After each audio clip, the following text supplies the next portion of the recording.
Okay. We'll convene a city council meeting. I want to wish happy birthday as well to J.K. Rowling. She and I share a birthday, and I just wanted to, how Harry Potter of me. You've never said anything about me that's Harry. Shall I start? Okay, stop. Mr. Clerk, save us.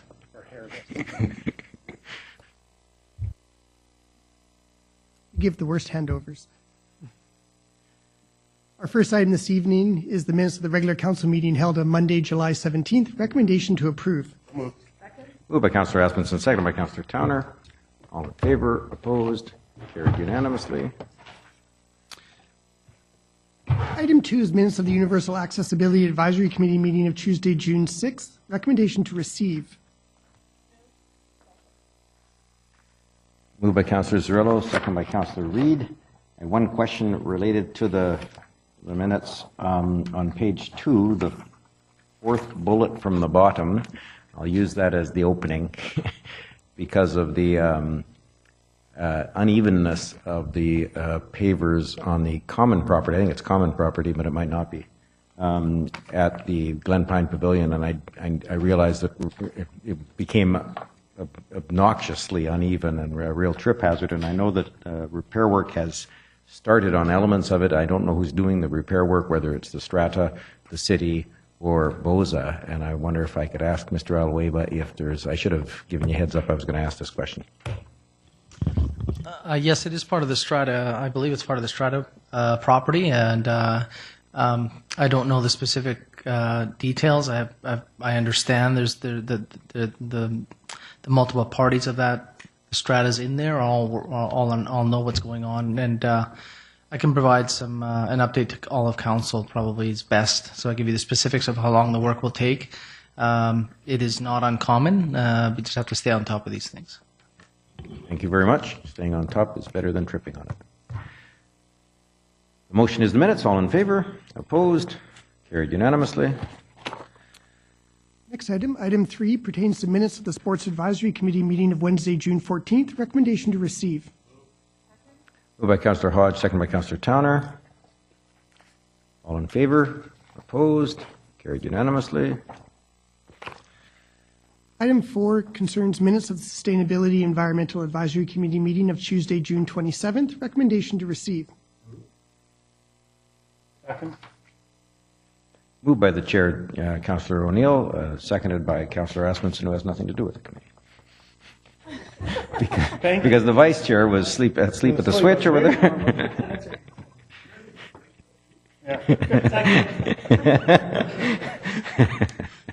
Any late for the meeting and late seconding. All in favor? Opposed? Carried unanimously. Item 5 is the first item from this evening's public hearing. It concerns the zoning amendment bylaw number 4779 and the property at 3416 Queenston Avenue. Staff recommendation is that council give second and third readings to the City of Coquitlam zoning amendment bylaw number 4779. Moved by Terry. Councillor O'Neill, seconded by Councillor Towner. All in favor? Opposed? Carried unanimously. Item 6 pertains to official community plan amendment bylaw number 4665 and zoning amendment bylaw number 4666. These are text amendments to the citywide official community plan bylaw number 3479 and City of Coquitlam zoning bylaw number 3000. Staff recommendations that council give second and third readings to City of Coquitlam citywide official community plan amendment bylaw number 4665 and City of Coquitlam zoning amendment bylaw number 4666. So moved. Second. Moved by Councillor Aspenson, second by Councillor Towner. All in favor? Opposed? Carried unanimously. Item 7 was the third item on this evening's public hearing. It pertains to City of Coquitlam official community plan amendment bylaw number 4776 and zoning amendment bylaw number 4777. These are text amendments to both the citywide official community plan and the City of Coquitlam zoning bylaw. Staff recommendations that council give second, third, and fourth and final readings to City of Coquitlam official community plan amendment bylaw number 4776 and City of Coquitlam zoning amendment bylaw number 4777. and that Council lift the moratorium on processing high-rise development applications in Austin Heights as established by Council Resolution on July 25th, 2011. Moved by Councillor O'Neill, seconded by Councillor Rasmussen. Councillor Reid. Thank you.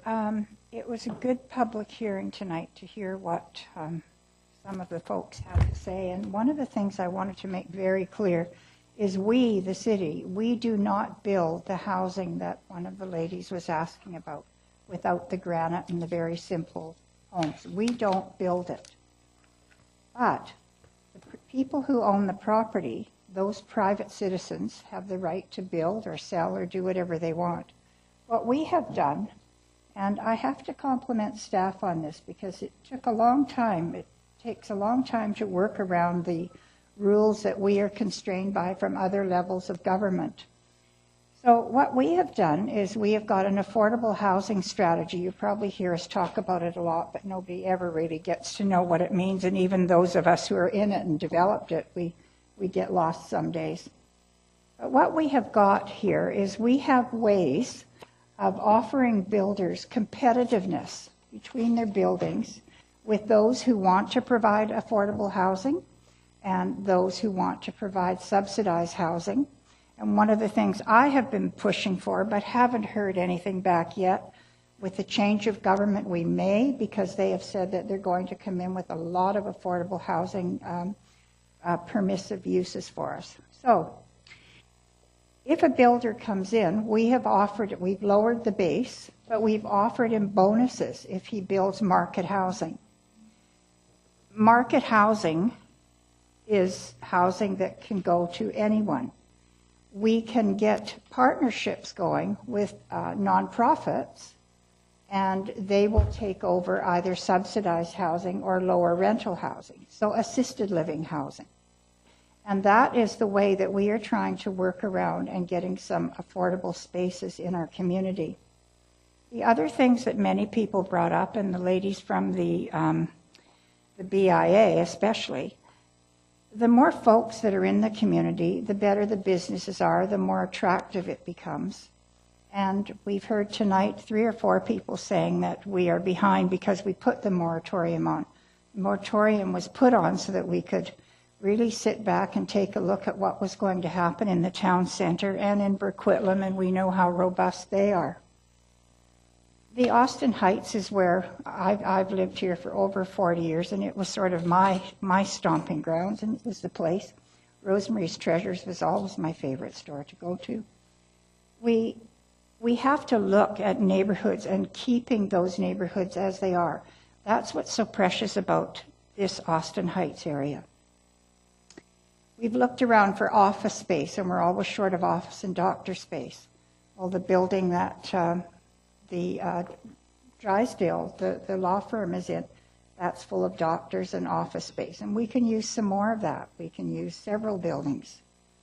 One of the examples I'd like to give that this thing is going to bring for us is going to take the Legion, for example. The Legion is within this area. They probably won't go to 25 stories, but they could go to 12 or 15.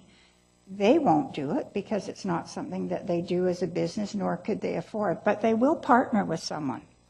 And a lot of other Legions in the Lower Mainland have done it too, and it provides a subsidized housing or more affordable housing for a lot of the seniors and a lot of the veterans. There's all kinds of bonuses that are hidden in here. And where you see the bonuses is when the developers come forward and say, this is what we want to build. And the staff says, well, you can build that, but what are you going to do for us? What kind of housing are you going to give us? What low market housing are you going to get us?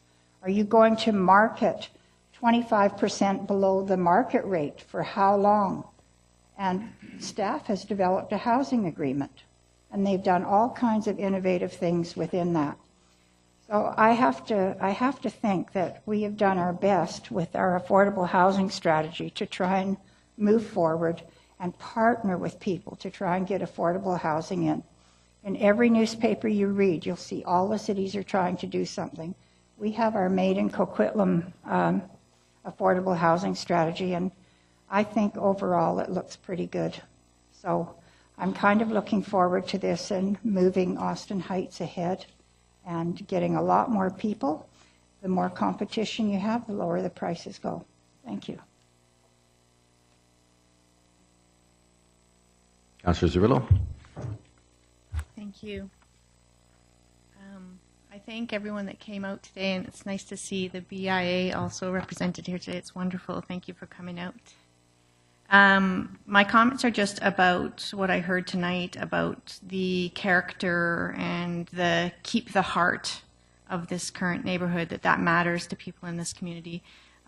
Low-income individuals, seniors, they need a variety of housing, and we can't all be living in towers. So my comments are just around, we have a chance to really do Austin Heights right.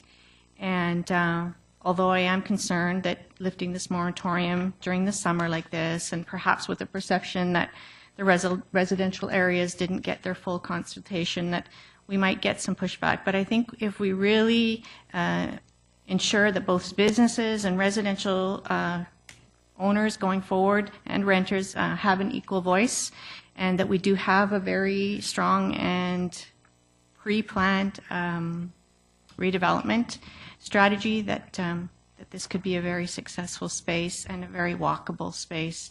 So I'm going to support the recommendations, but I just want to reiterate this idea of equitability between both the business and the residential in this area, and the fact that the residents in this area, there's some heritage to this area that matters to them, and let's keep that in mind as we're redeveloping. So thank you very much. Thank you. Oh, sorry. Can I just make a comment? I want to thank one of our inputs.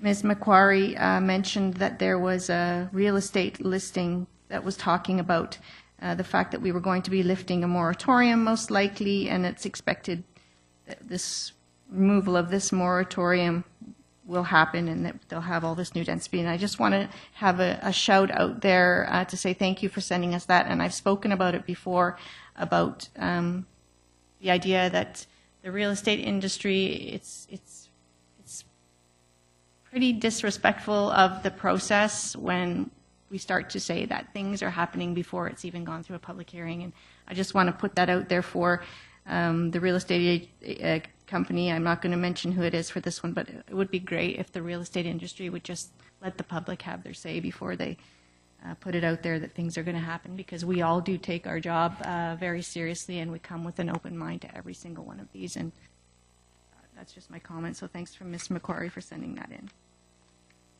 Thank you. Thank you. Councillor Wilson. I want to thank everybody for coming out tonight, and also thank all those who were part of the original plan that probably started 8 years ago. We had a lot of great feedback tonight, both for and against the changes that we're debating here, and that's what public hearings are about, and that's what makes our system so great. A lot of concerns about how the area hasn't changed in a number of years. I remember when the Business Improvement Association started, and I really want to thank Brenda and Aaron for starting it on their own, because it is an area that needs some redevelopment. A lot of people wanted the area to be redeveloped with 4-story, 5-story, 6-story buildings rather than towers. But unfortunately, with the way land prices are nowadays, it's just not much of an incentive to a developer to be redeveloping in an area like that at only 4 stories. So I think we're stuck with towers. We have lots of elderly people in the Austin Heights area that want to downsize. They want to still live in the area. I've heard a lot of the people that live in the current tower at Blue Mountain in Austin are people who have downsized from the area and are loving it there.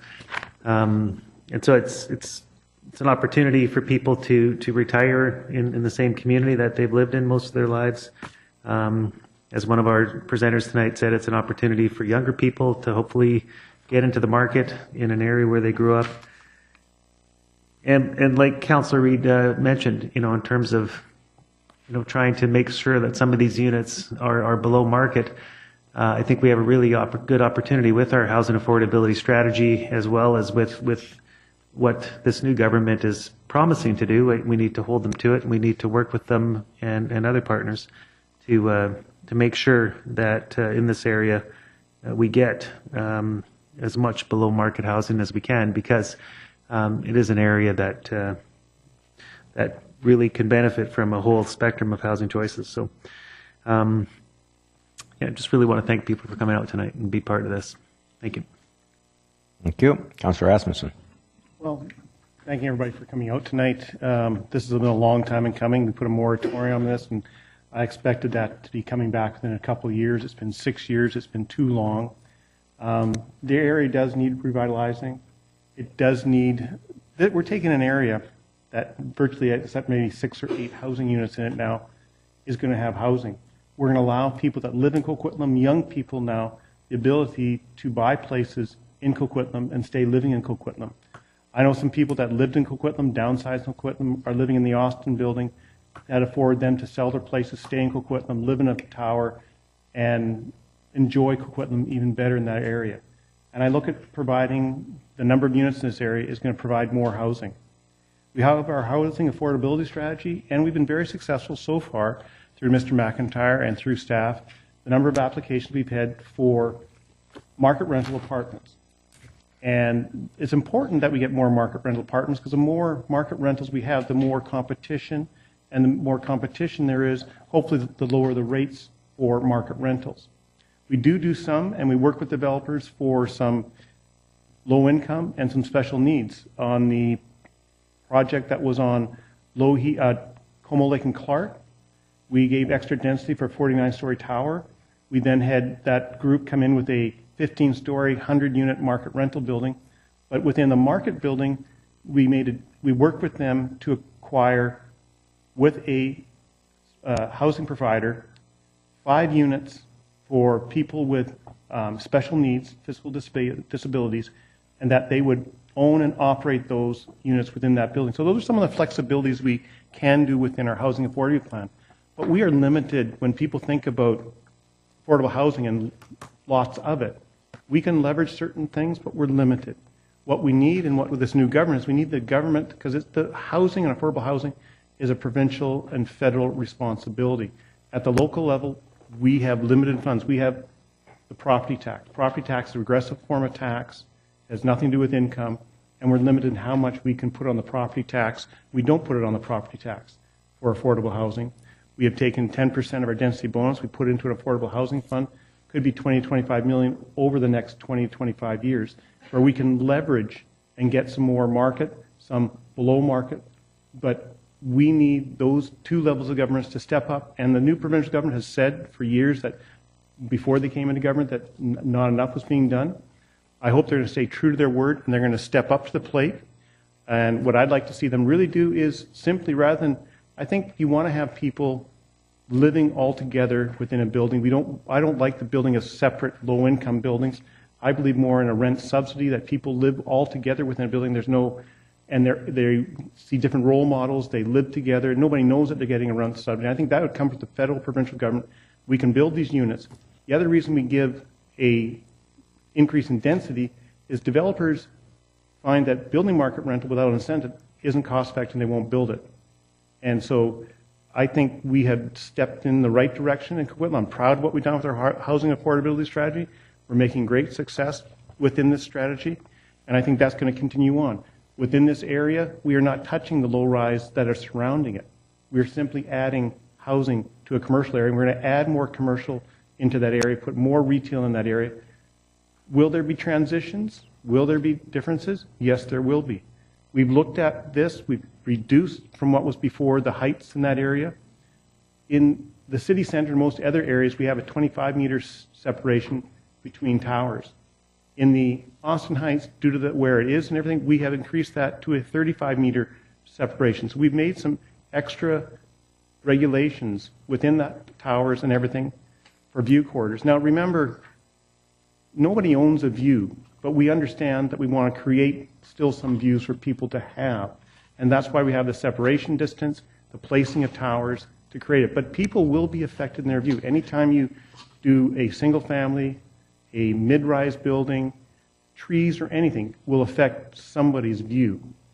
So we're going to have those issues, but that's how we're going to have to refresh this area. There will be challenges, but I think in the overall, this is going to be a great redevelopment, a refresh to the area, and it's going to be a more exciting, livable area in the future. And it's going to happen not overnight. It's going to be over a 20-year period before this is all built out. So it's going to take time. And we've created what I've been on council for a long time, is a program for the social impacts of construction. So we have a program and to mitigate and work with reducing the impacts of construction and development on the neighborhood and the neighbors that are living there as best we can. And we try to hold developers to it. We're doing a lot of that within the Coquitlam area. So I'll be supporting this. Thank you, Mayor. Thank you. And Councillor Chowner. Thank you. I will be supporting this as well. I live a little bit further east down Austin, but I consider Austin Heights my neighborhood. That's where my doctor and chiropractor and massage and bank and dentist and all that stuff is, and I'm always in that neighborhood.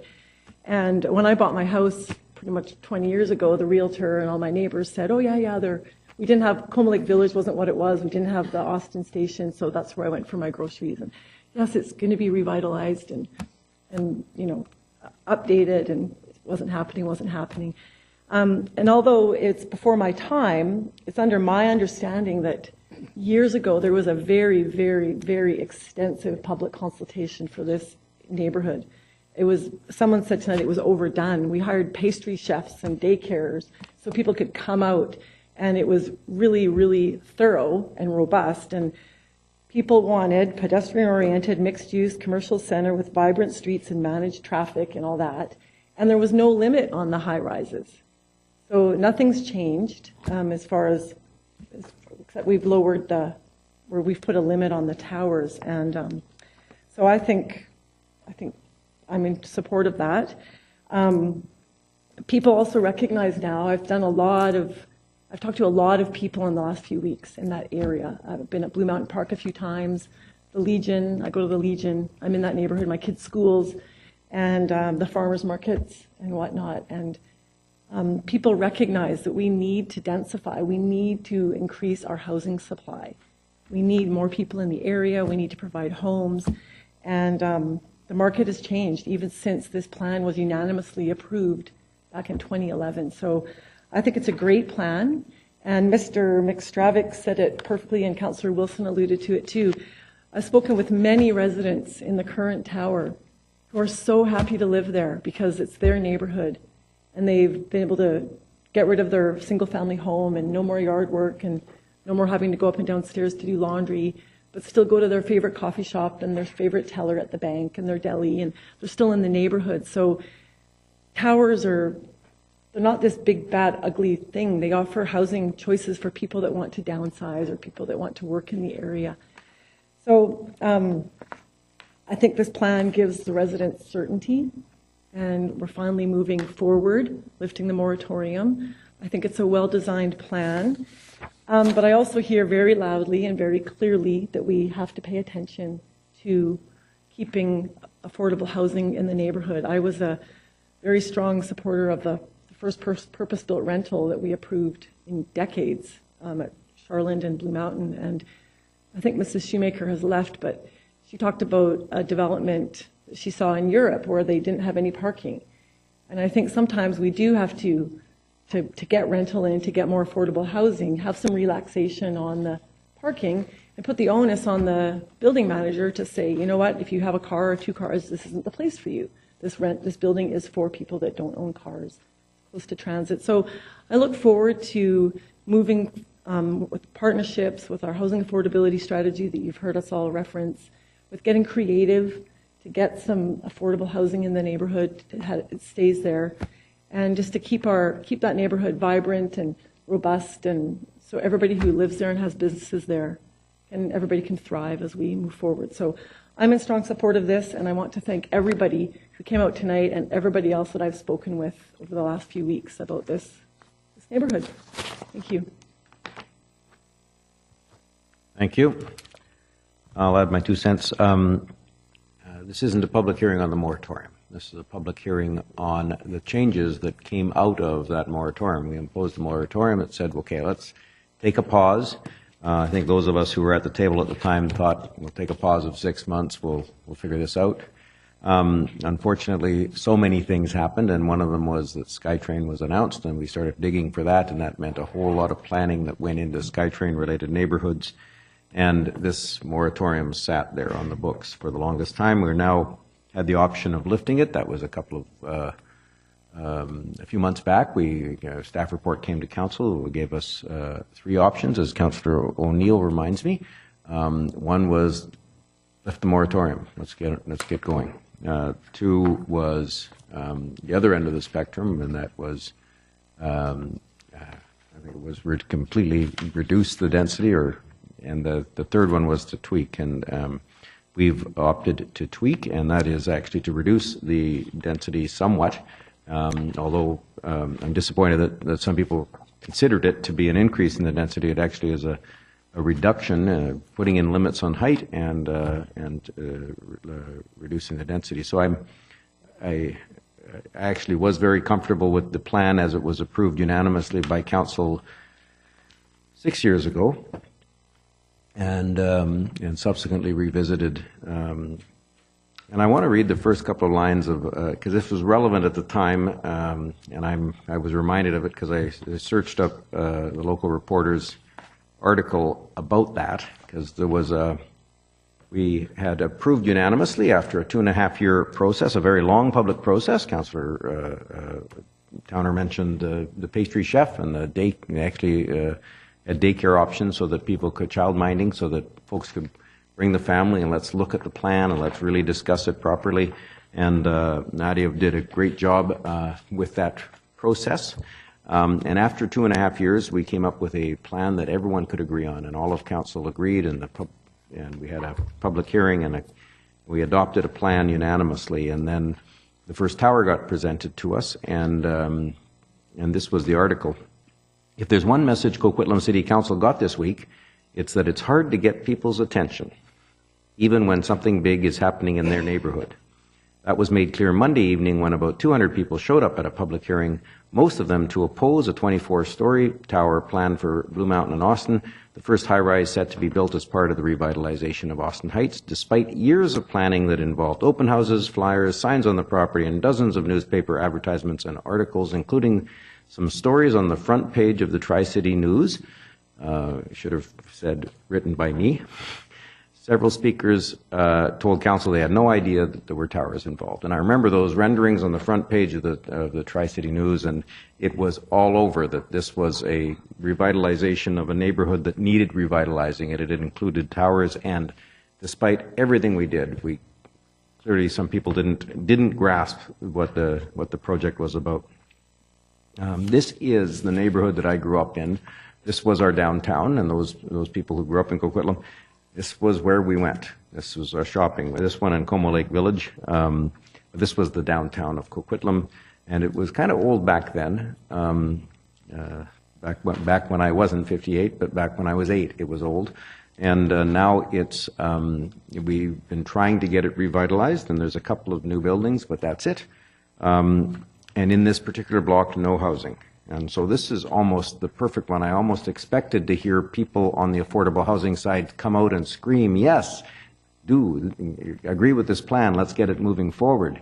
In fact, increase the density, because this doesn't affect any of it doesn't require the demolition of rental housing or housing at all, because there is almost no housing in the plan area. It's all commercial, all parking lot, all. So I'm most pleased that we're able to go forward with it now. And I really thank all those people that came out and spoke passionately about the Coquitlam on the Austin Heights that they believe passionately in. I believe passionately in it as well.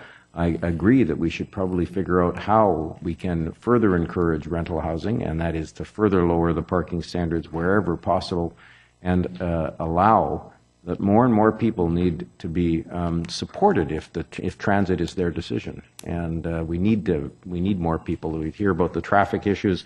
transit is one of the solutions that needs to be engaged. I also want to compliment Beatty because the tower that they ended up building, I actually preferred the 24-story version. I thought it was nicer, but it's a beautiful building, and I've heard nothing but compliments about that building. And in fact, one of the people that was angry and in protest about the construction of that building ended up buying in there. And that anecdote is something that we like to tell because I think it really impressed folks. And I know that one of the folks I grew up with also bought in there and spoke passionately about that building and about the future of the downtown core. So I thank those that offered their thoughts. I really believe that we have a bright future ahead in our Austin Heights neighborhood, and I look forward to seeing it unfold. So, second, third, and fourth reading and lifting the moratorium. All in favor? All opposed? That carries unanimously. Just as it did 6 years ago.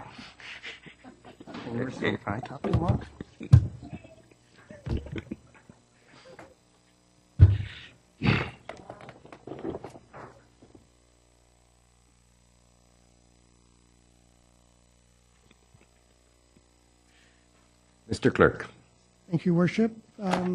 As people file out, and just before I read the title and recommendations of the next three reports, I'd like to apologize to Planning and Development for whatever sins I may have committed that led them to write such titles and recommendations. But I hope Council will understand I'll be maybe a little more summary in nature than as is my wont. Item 8 pertains to official community plan amendment bylaw number 4736, which is to facilitate a combination of smaller lot sizes and protection of environmental corridors at 1435, 45, and 55 Argyle Street, and 3475, 85, 90, 95, 3500, 01, 05, 10, 15, 20, 25, and 30 Highland Drive, and zoning amendment bylaw number 4737, which facilitates the rezoning and subdivision of the lots located at 1435, 45, 55 Argyle Street, and 75, 85, 90, 95, 3501, and 3505 Highland Drive. Staff recommendations that Council give first reading to City of Coquitlam Official Community Plan Amendment Bylaw number 4736. First reading to City of Coquitlam Zoning Amendment Bylaw number 4737, that in accordance with the Local Government Act, consider Bylaw number 4736 in conjunction with the City of Coquitlam 2017 5-year financial plan bylaw, which is 4706, and the Regional Solid Waste Management Plan. That bylaws numbers 4736 and 4737 be referred to public hearing.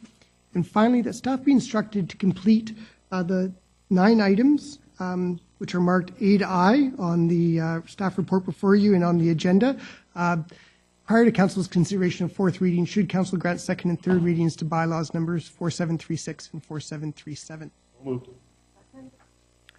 Moved by Councillor Asmussen and seconded by Councillor Towner. Councillor Hodge. Thank you. A couple of questions.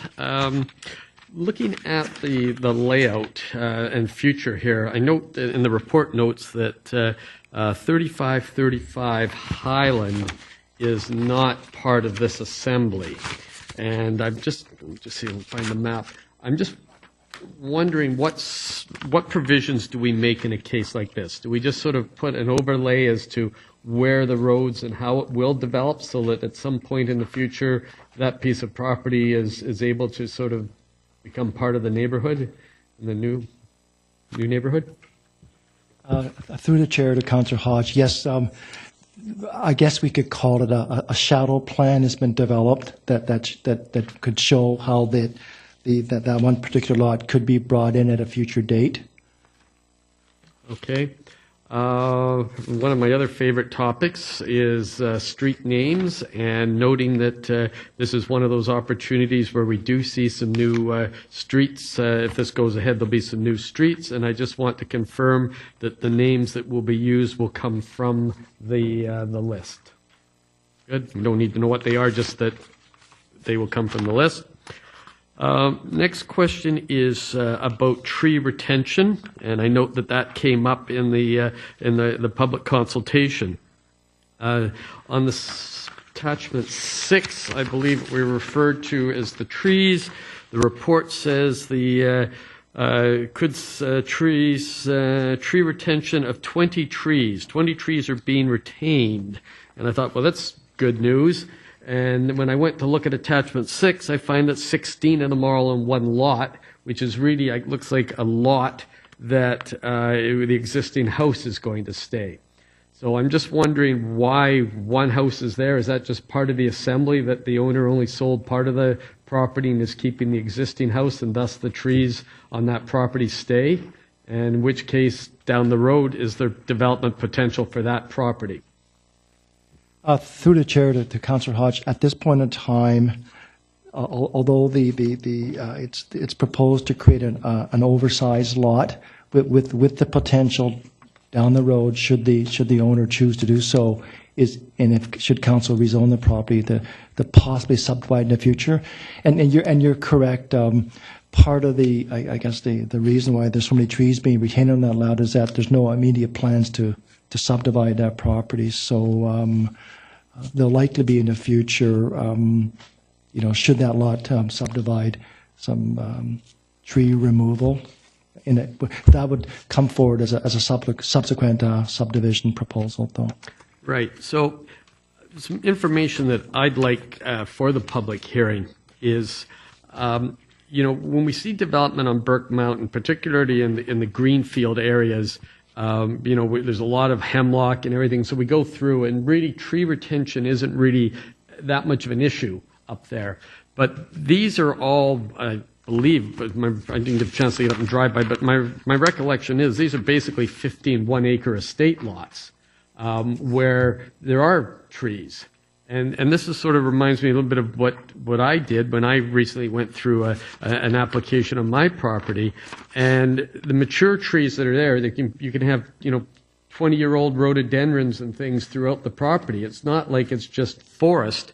And so I'm wondering that, even not so much with this one, but in the future, when we're talking about these type of developments, provisions to look at moving trees on the site. Now, it doesn't make sense when you're doing a two-lot split somewhere down on the the South Slopes or Charland or something. But when you've got 15 acres together and the ability to move some mature landscaping to preserve it, I think is worth considering on these type of projects. As I said, I moved 5 very large trees on my site, and I'm just sort of thinking that this is something that, from a staff perspective, we should be looking at these type of developments. Is there an opportunity to move mature trees? So I'd like to know more about that, if that was considered, and maybe we can check in with the arborist on that. Is there any potential to save anything? And I note that there's a picture of one beautiful tree here in the corner, and that one's going to be retained, but I'm sure there must be others that maybe there's some possibility to do a little bit more with that landscaping. So I'd like to have more information on that at the public hearing. Councillor Cirillo. If this goes through to public hearing, I would like to have the census data by age for Burke Mountain, please, 2011 versus 2016. And it would be good to have it benchmarked to total Coquitlam, please. And also the total private dwellings and the total private dwellings occupied by usual residents, again for Burke Mountain, benchmarked to the total Coquitlam. And that's also true. I think there's another one coming up for Burke Mountain, but I'd like to be able to see that for the public hearing if they happen. Thank you. Thank you. I hesitate with this comment because I'll be supporting it.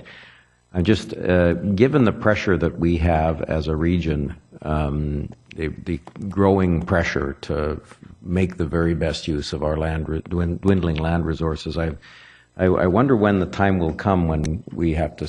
We used to ask an applicant, show us why this should be multifamily, because it was automatically single family, and we needed to prove we should be at a higher density. And I start to get to the point here where I look at it's a challenge site, and I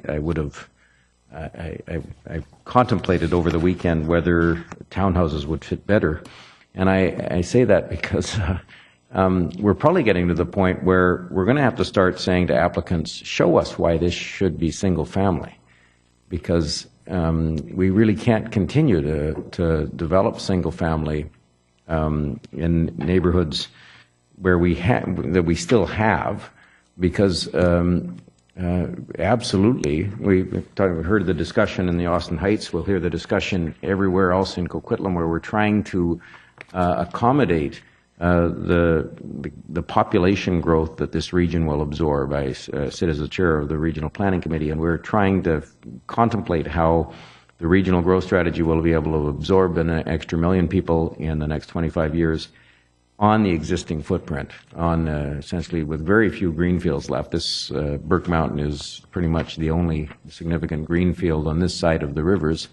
There's more on the other sides, but it's not anywhere near enough. We know that densities, almost all of the growth that we'll see in the next 25 years will be densifying sites, and yet I find it of concern that we continue to see significant amounts of single-family homes being proposed, and so I know that's throwing a little bit of a wrench into the conversation to some degree, but whether townhouses, whether stacked townhouses on a steeper site, I think that, and later on we're going to have a report related to the single-family parking issue, and I think to some degree that's a dying argument, because we really have to start looking at much more at. We have been looking at townhouse, obviously, and multifamily options, obviously, for quite many years. But I just thought I'd say my piece. I will support this application. I think it's fine, but I have that issue. No one wants. Okay, Councillor O'Neill. Thank you.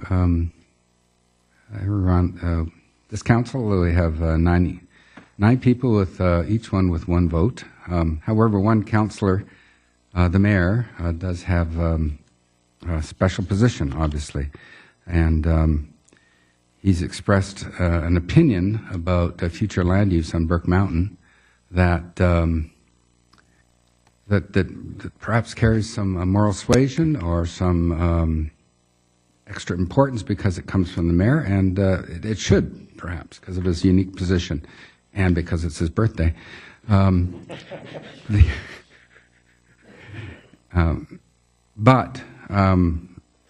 more won't be my birthday. As a lowly regular member of council, I want to put my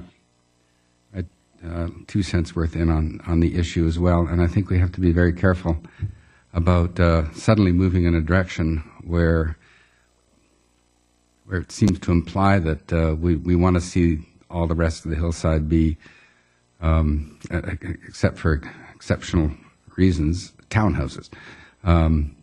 Because I think we've done a fair bit of planning on servicing, and the school board certainly would like to know about that if we move in that direction, whether or not more schools would be needed. And that's just one of probably 100 questions. So there are neighborhood plans in place for these regions, these neighborhoods, and those neighborhood plans generally see it's been an increasing mix of townhouses over single-family residences. But I think we have to be very careful if we move any more dramatically than we've moved already up there. Certainly the theme that I heard from our first several years here on council from members, people who live in Burke Mountain, was about how much more density was going on Burke Mountain than the original plans for the more westerly neighborhoods called for. And I would have difficulty supporting a dramatic move in that direction without a more clear process, with more study. Certainly, it's the general idea I totally understand, and how and we talked about market forces, and certainly the market increasingly has a very, very difficult time affording to buy the single-family homes. Yet there was still some being made, constructed, and sold. Some beautiful homes on Burke Mountain. But clearly the townhouses are more affordable, and a great way for, let's say, a young family to get a step up in the residential, in the housing market.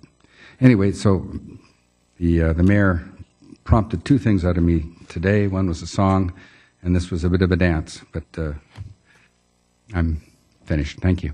And if you will allow me, I will clarify. I agree that I wasn't proposing a dramatic change. I was suggesting, though, that on challenge sites like this is an odd configuration, and it produces, as a result, some lower yield in single family than you'd be able to achieve on a squarer lot or a squarer parcel. And on those challenging sites, I think we owe it to not just the property owners, the families that will be able to buy into the townhouse product, but also to our community, because it's we as a region do have some challenges. We ought to be contemplating all the time as to what is the best use of a piece of land, and in this case, in this particular case, not in a dramatic change the world kind of sense, but in this particular case, I contemplated over the weekend and even drew a couple of sketches of townhouse on this site, and it worked. That's good. Thank you for the Thank you then. Thanks. Councillor Reid. Well, I contemplated over the weekend too. Just because you did, I did too. I think that we're running out of single-family sites. And I think Mother Nature herself is going to start to tell us what we're going to be able to build. And it's going to be more and more townhomes and perhaps some form of multifamily housing. And every single family home here is two families. It's not just one, so it's two families. So I think we're doing quite well for the density up there. But I guess we have a lot of really good developers in our city, and I'm going to support this because single-family housing is becoming kind of rare. The fact that it has the suite makes it more affordable. And I think in the next little while we're going to be seeing less and less single-family housing just simply because of the lands that we have left to build on. So I'm fully supportive of it. Thank you. Seeing no other speakers, would you mind reading that again, Mr. Clerk? I'll just flip through the slides quickly. There you go. Very good. Okay. That's the motion. All in favor? Opposed? Carried unanimously. Next item 9, pertains to zoning amendment bylaw number 4773, number 4775, and number 477, sorry, my apologies. Item 9 pertains to zoning amendment bylaws numbers 4773, 4774, and 4775.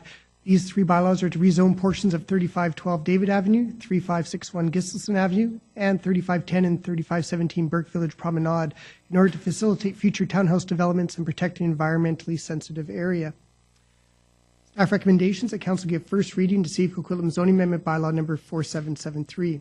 First reading to see if Coquitlam zoning amendment bylaw number 4774. First reading to see if Coquitlam zoning amendment bylaw number 4775, and that these three bylaws be referred to public hearing. And finally, that prior to granting fourth reading, should Council ultimately give second and third readings, the staff be instructed to complete the identified items specific to Subarea A, which pertains to Bylaw 4773, Subarea B, which is part of Bylaw number 4774, and Subarea C, which is part of Bylaw number 4775, as set out in the staff report before you. This time I'll go with moved by Councillor Towner, second by Councillor O'Neill. Councillor Zerillo. Thank you. I'm going to have another census request because it's the time. I'd like to get the Metro Vancouver population growth for, if this goes through, to first reading. The Metro Vancouver population growth 211 to 216. And then I'd also like to understand what portion of that Coquitlam has already absorbed. So I think it's 150,000 Metro, and Coquitlam's already had about 12 of that. So I'd like to understand if we're over or around, if we're tracking on growth, the same as the region, or if we're above. And then I keep hearing this number of 1 million people, that we need to be able to accommodate 1 million people in the region. And I'd really like to understand what percentage of that 1 million Coquitlam needs to accommodate, and what percentage of that 1 million should be coming from Burke Mountain. I think that we need to have an understanding of where we're going. And I think it's a great time to do it. We've got census data. We've got a $1 million person target, and I would love to know of that 1 million, how many is Coquitlam going to get, and how much of that should be on Burke Mountain. Because I too am with Councillor Reid and Councillor O'Neill in that there are some people that still want to live in single-family houses, and I'm not saying that everybody should, but I think that we need to make accommodation for everybody. A lot of people still aspire to that, and yeah, I'm interested in understanding what percentage we need to be accommodating on Burke Mountain. Because if we townhouse out everything, we might not need to do any more building in our brownfields. So that's it. Thank you. Thank you. Councillor Towner. Thank you. I have a question about on page 5 about the trail network and the Greenway connection. I just want to confirm that this is a public trail on public land. It's not part of the townhouse site. Just curious about that.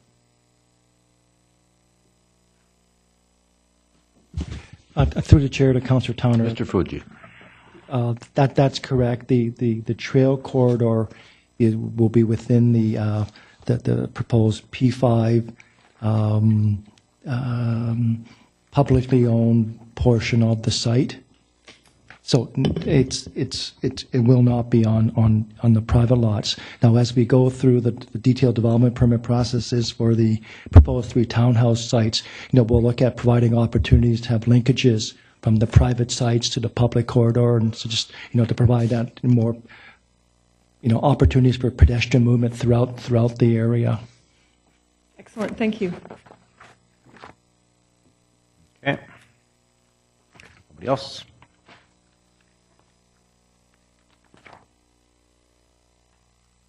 Okay, it's first reading. All in favor? Opposed? We'll have a public hearing. Passed unanimously. Next item, item 10, pertains to zoning amendment bylaw number 4789 and the properties at 218 Blue Mountain Street and 837 Lougheed Highway, which is to permit the development of townhouses and 1 mixed-use tower. Staff recommendations that council give first reading in City of Coquitlam zoning amendment bylaw number 4789. Bylaw number 4789 be referred to public hearing. And that staff be instructed to complete the 10 items as set out in bullets marked A to J, identified in the staff report prior to council's consideration of 4th reading, should council grant 2nd and 3rd readings to the bylaw. Moved by Councillor O'Neill, second by Councillor Hodge. Councillor O'Neill. Yes, thank you very much. Something about this caught my attention. I just wanted to make sure that my reading of this is correct. In the proposal, talked about there being a certain number of studio suites, and if you drill right down into the architect's sketches, the floor plans, and I can't really refer people to the page because the pages aren't numbered, but it's about, anyway, it's hard to say. Anyway, they are referred to, the studio suites, as micro units. And the micro units, it looks like, are 342 square feet. And I'd like to know, are these the smallest units that that we will yet see in Coquitlam? And I do know, I've asked the question before, that there is actually no minimum suite size for Coquitlam. People could go smaller. But are these the smallest yet? Or at least in the new wave of construction, have we seen anything smaller 342.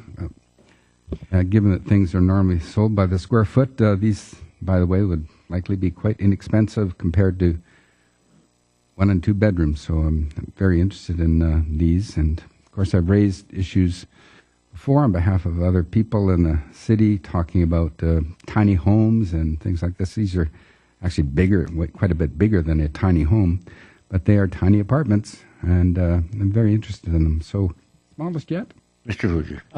Through the chair to Councillor Neal, I can confidently say that they are on the smaller side of what council has sort of seen to date. But in the public hearing brief, we can provide a bit more detail for you and the rest of council in terms of how this compares relative to some of the other tower proposals that have come before council over the last several months. But yes, they are on the smaller side. Yeah, thank you very much for that.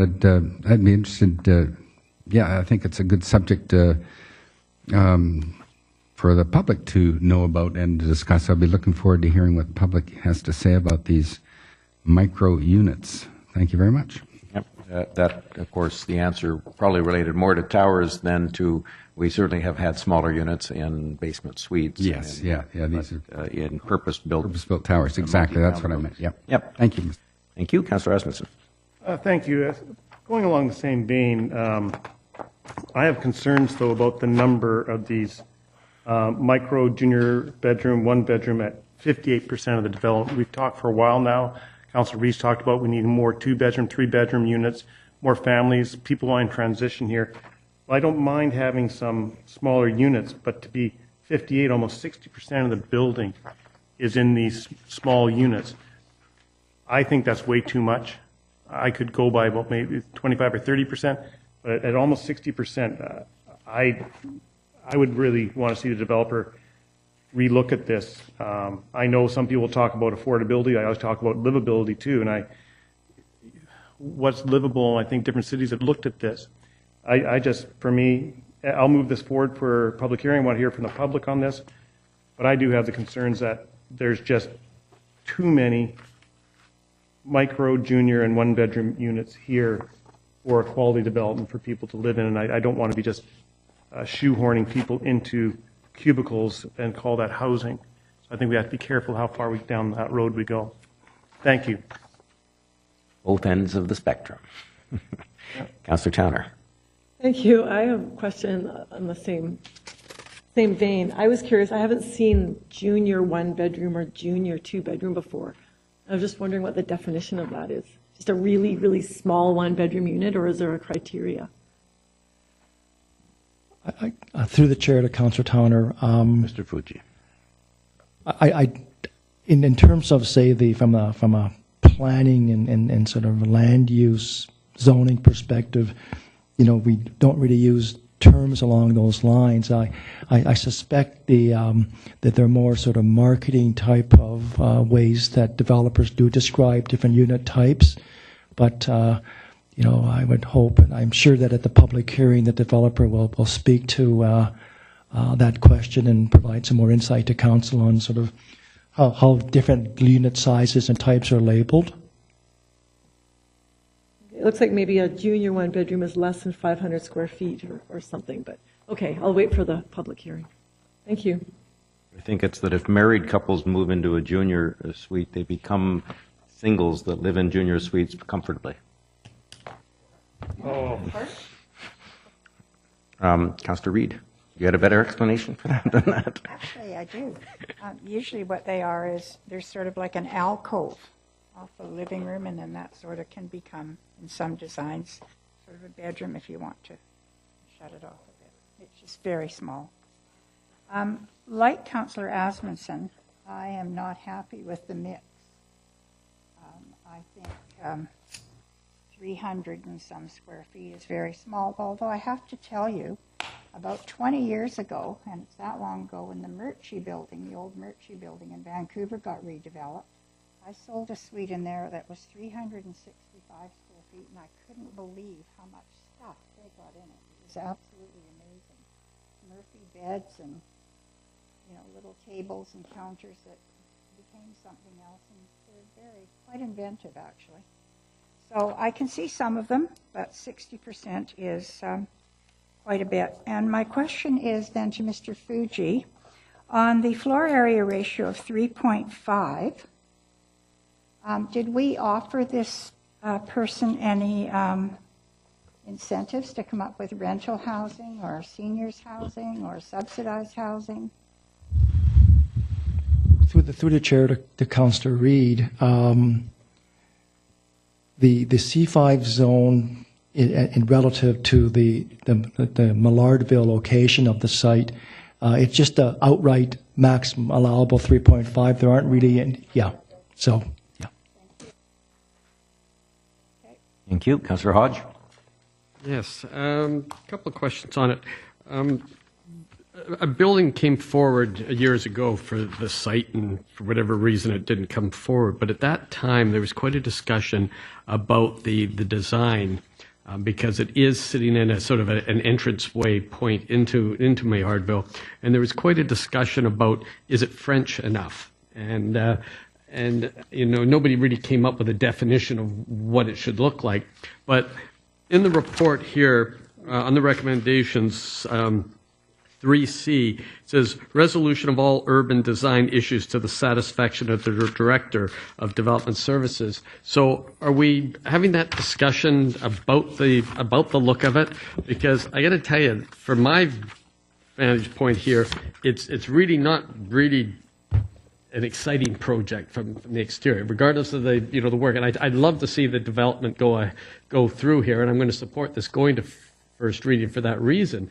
But is this just a concept drawing, or I mean, we're getting back into that form and character that we usually talk about during the development permit stage? Through the chair to Councillor Hodge, as we work towards getting the application ready to come before council for first reading, there was a lot of discussion back and forth between staff and the architect for the developer on sort of the whole, shall we call it, the discussion about the French culture theme and looking at what sort of design elements could be incorporated into the building. And sort of, it's not sort of, the report speaks to it, but some of the I guess the more design elements which are sort of speak to design guidelines in Millardville and in Marvin Neighbourhood Centre. They include sort of the the storefronts of the building bases with the generous ground floor glazing and the use of materials such as granite, the use of wood doors and fabric awnings for the commercial units, just the proportion of the wall to windows. Again, they're trying to speak to they're trying to marry a modern building with again, for lack of better words, the French type of culture design. And it is a work in progress. And, we'll continue to work with the applicant, should council, consider after public hearing to move forward on the design. And if there are, specific design elements that could lend itself to more of that Millardville sort of character, we'll continue working with the applicant on those things. Good, thank you. Is this, because it's going to be a mixed use, is this actually considered a subdivision of this property? Or is it not a subdivision in that sense of a project? It's through the chair to Councillor Hodge. It would be a subdivision in the sense that there are two legal parcels which the applicant proposes to consolidate, and I suspect, as we go more, towards the building end of things, though, I suspect they'll look at strata titling or airspace parceling, and we haven't got that far in the discussion yet, so. But not a subdivision in the sense that it would trigger the parkland acquisition? No. Parking, is there any provision for accessible parking spots, handicap or disability parking in here? And that's a question that we can answer at the public hearing, but something I'm interested in. Okay. Beyond the commercial parking? Yeah, I will need to follow up through the public hearing brief. Yeah, we can find that out. Good. Thank you. Councillor Zerillo? Thank you. I just had a question about the history of the site. I'm just wondering, when was the last rezone for this property, and what was that change? It's my understanding that it was rezoned, and we thought it was good for the current zoning, and I'm just wondering how long ago we thought this was good for the current zoning. Through the chair to Councillor Cirillo, we'll have to provide the historical details and through the public hearing brief. But there was a proposal that was brought back for the council a number of years ago. It was, I know it predated me, but unfortunately I don't have those details at my fingertips. But we'll ensure we report back that information as part of the public hearing brief. That'd be good, because I wasn't here at the time, but I think there was some talk about it being good for employment. So I just wanted to find out what that was about. Okay, so this site, I've spoken about this site before, about the hoarding on this site. This site has had advertising as being the first tower in Millardville for over a year, I think. I don't know what the exact number is, but it's a type of lobbying. I'm driving by there all the time. I'm seeing it. I'm a city councillor, so I know that what they're advertising has not yet been approved, but it does still feel the same as what I was mentioning earlier, that Ms. McQuarrie had talked about, is that, we're predetermining the outcome by having this marketing in the face of the residents, but also in the face of the city councillors and mayor. So I just wanted to state the fact that I really believe that this sort of pre-sales and marketing, especially for that extended amount of time, really compromises the integrity of a public hearing. And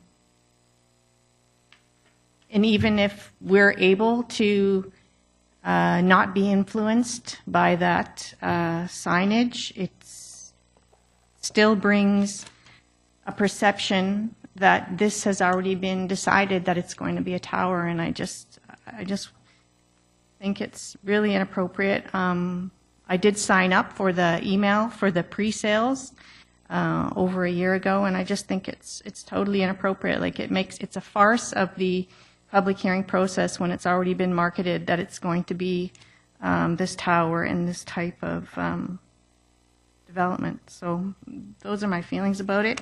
I just don't agree with marketing programs or marketing projects and making it look like it's already been done before we've heard from the public. Those are my comments. Thank you. Thank you. I've got a couple of comments on the micro suite thing. I did some work early in my career in both Montreal and in Japan on housing forms that were much smaller and much more compact, certainly in Japan, where they know how to live in a very efficient spaces, we'll call them. And so these are, by world standards and by many places in Europe and many places in North America, for that matter, these are not unusually small units, and yet we haven't seen a lot of experience, particularly in the suburbs, with this smaller unit. So I, like Councillor O'Neill, will be intrigued to hear from the public about that. Although, once again, I'm not certain that the public's opinion is necessarily as valid as the opinion of the person that will move in there. So market should perhaps make that determination more than the public. There is something I've raised before, and I'll raise it again because I look at page 4, the third dark bullet, shows that we built to maximum FAR. This proposal is a FAR of 3.47, and he's allowed 3.5, so he's pretty much maxed, which means that he can't afford any more bedrooms, or else he has to reduce his unit count.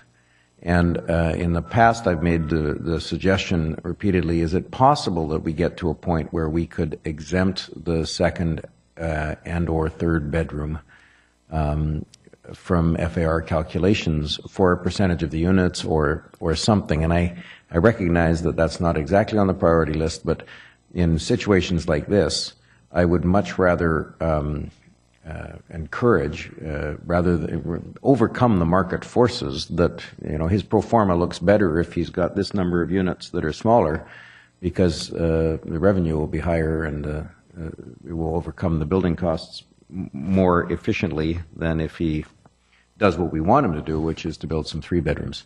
So I want to see us actually explore that possibility of exempting some of the 3rd bedrooms or even 2nd bedrooms of multifamily towers, or multifamily generally.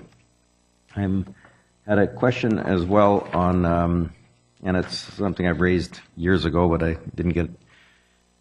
I look at, well, it's the parking plan. It doesn't have a page number on it. So it's in attachment 5, which is the architecturals, the development permit rezoning set, page 5 of attachment 5. Not numbered, but it's the parking layout of one of the floors.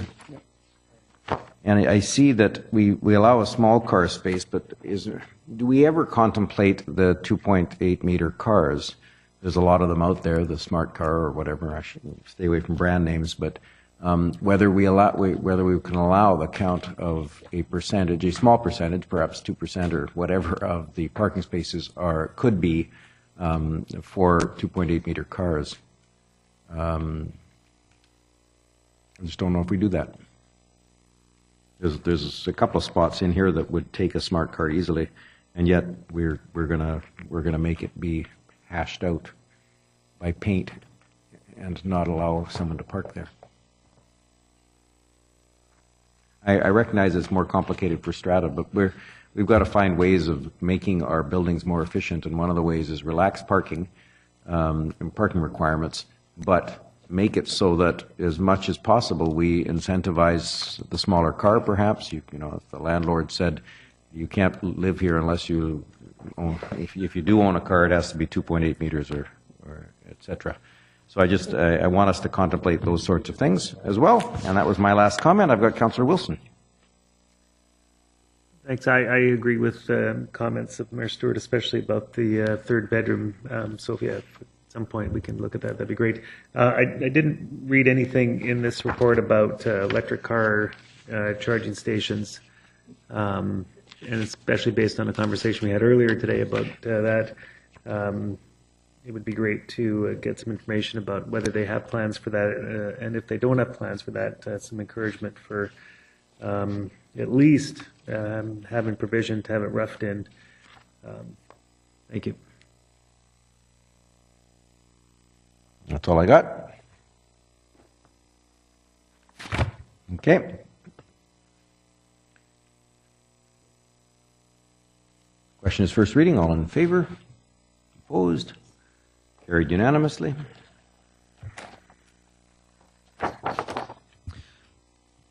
Item 10 pertains to a conservation permit for 4291 Quarry Road. Staff recommendations that council authorize the issuance of conservation permit with conditions as found in attachment 1 to Mr. Jeremy Beckar and Mrs. Breanne Roberts, owners of the property at 4291 Quarry Road, Coquitlam. Moved by Councillor Zarrillo, second by Councillor Asmundson. Councillor Reid. Through to engineering. They're going to be bringing a lot of soil in here. Do we charge soil fees? Like, I guess they're transport fees. They can't be soil removal fees. They're going to be soil addition fees. Sorry. No, there's hundreds of people at home I know, just dying to hear what hanging on every say. word. I know. Your Worship, Mr. Diozek. Councillor Reid, no, we don't charge fees for importing soils in this case. We looked at it jointly with planning relatively recently, within the last 12 months. And at that time, at staff level, the recommendation was that for now, we would not be charging. I think we need to look at that. Maybe not on this item, but I'm really concerned about that, especially about removal fees for demolitions and, bringing soil in. Okay, thank you. Councillor Asmussen points out that on attachment 1, the conservation permit proposed at 1.4 is a refundable security in the amount of $10,000 to ensure the repair of damage, but that's not a fee, no. Okay, Councillor Hodge. Yes, thank you. Reading through the report, I'll start with the question. One of my questions here is, how do we determine the damages to the road? It's mentions, I think it's on page 3, it says secure necessary remediation or repairs to Quarry Road resulting from associated with the trucks. My recollection is there's been a bit of discussion up there because of the gravel operations. They're hauling out more gravel than they have in the past. They're, I think, hauling heavier loads.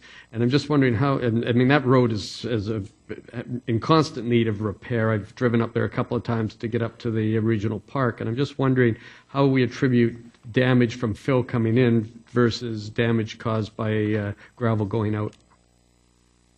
Your Worship, to Councillor Hodge, you touched a very, very interesting point here. As we all know, Quarry Road is substandard. It's a gravel road needing a lot of maintenance. And because of that, there is a 75% load restriction on the roadway trying to maintain its current shape, more or less. There's at least one regular user of the roadway with large trucks, and that is Lafarge. And we have an understanding, an agreement with Lafarge that they are actually responsible for regular and on-demand maintenance of the roadway should there be damages. The regular maintenance stipulates that after every 100 truckload, they have to go and do maintenance, but if the road condition gets worse, then on demand they have to go and do it. Now, with this particular application, should it proceed, we'll be facing, depending on the size of the trucks, probably in the range of 1,600 to 3,200 truckloads coming in. There's no doubt that that will cause damages. So, to the point of the question, my recommendation will be that we will do a very detailed survey of the road condition prior to this operation would start. I would also set a requirement for a sizable security deposit so that in case the road gets damaged and somebody needs to make the appropriate repairs, in part to maintain the condition of the road, in part to maintain the safety of the road, then we will have at least a fund of some funds to reach to make sure that the road will remain in a safe condition. But it is going to be very challenging. And challenging is a good word in general because I'm familiar with this property. And it has been challenging. It's been challenging for the owners, who I think have a commendable project in mind in what they want to do there. But this has been a real challenge from securing access through provincial land. It's challenging for trying to get building permits when they don't have registered access. And I just want to acknowledge the owners who I think are now trying to do the right thing, correct some mistakes that may have been inadvertent and maybe some early on some misinterpretation of rules. But regardless, I know that that Mr. McIntyre, Mr. Bontempo, and others have spent a lot of time working this, our legal department, and I'm glad to see that this has come forward. It looks like we're maybe finally moving on with some of the issues here, correcting some of the things that need to be corrected, and I'm certainly going to support this moving ahead, and I just want to take the time to thank staff, because I know they've done a lot of work on a number of different parts of this application, so thank you. Thank you. Question is a conservation permit. All in favor? Opposed? Carried unanimously. Okay, you can leave now. Wake him up, and and I want to thank the young people who showed such passion for the democratic process. And they'll sleep well tonight. Oh, there you go. Oh, that's cool. Well done. Thank you. Good night. Next item, item 12, also pertains to a conservation permit, this time for the properties at 502 Lougheed Highway and 200 Colony Farm Road.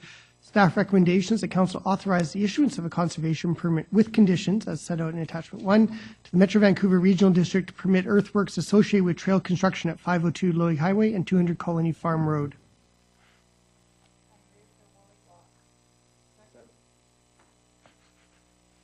I'm going to trust that the clerk interpreted that as moving the motion.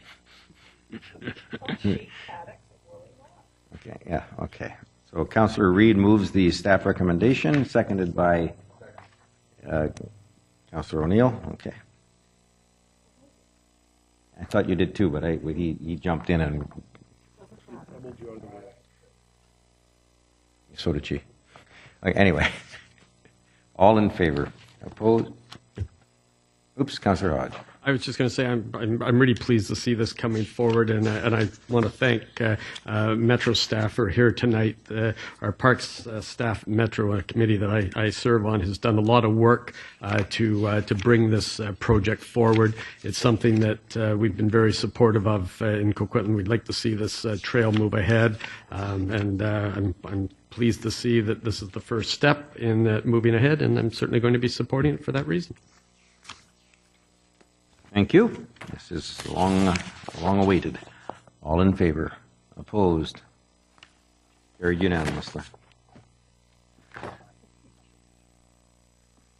Item 13 pertains to zoning amendment bylaw number 4740, which is to rezone a portion of the lands at 3512 David Avenue and facilitate a future townhouse development. Staff recommendations that council give fourth and final reading to City of Coquitlam zoning amendment bylaw number 4740.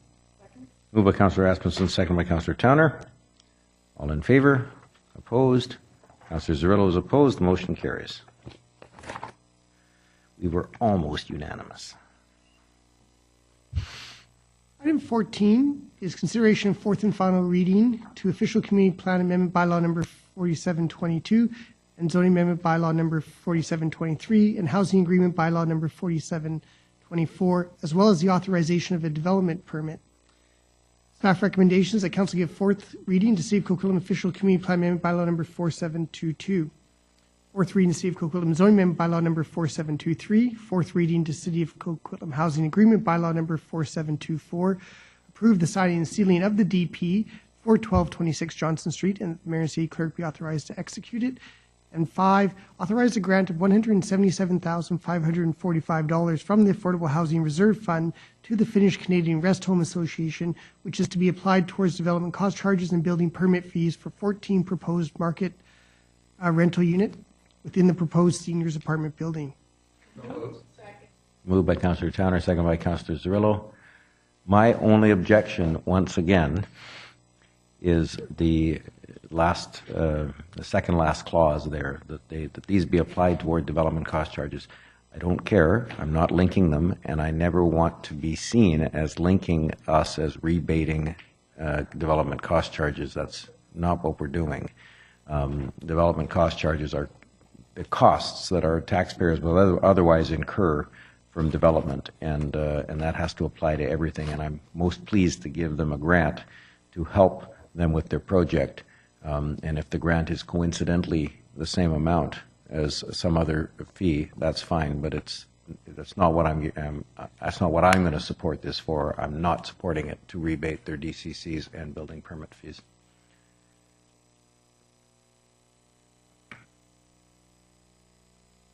So we could entertain a motion to delete everything from to be applied toward the DCCs and building permit fees. And it would.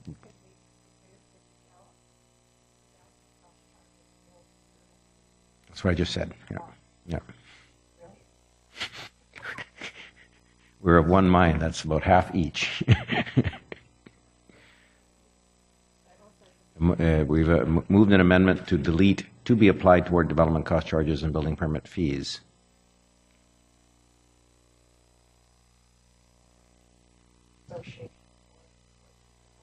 and replace it with to support. 14 proposed. Is that the motion that, that's what you said? Okay, can I move, that was moved, it was, okay. That was moved by Hodge, seconded by Towner? Was it, or? Yeah, okay. On the amendment, discussion, seeing none, all in favor, opposed, carried unanimously as amended. Any discussion? Fourth reading, DP and Grant as amended, all in favor, opposed, carried unanimously. Thank you. Item 15 pertains to the parking requirements for ground-oriented multifamily housing and secondary suites and single-family housing. This is zoning amendment bylaw number 4764 as amended.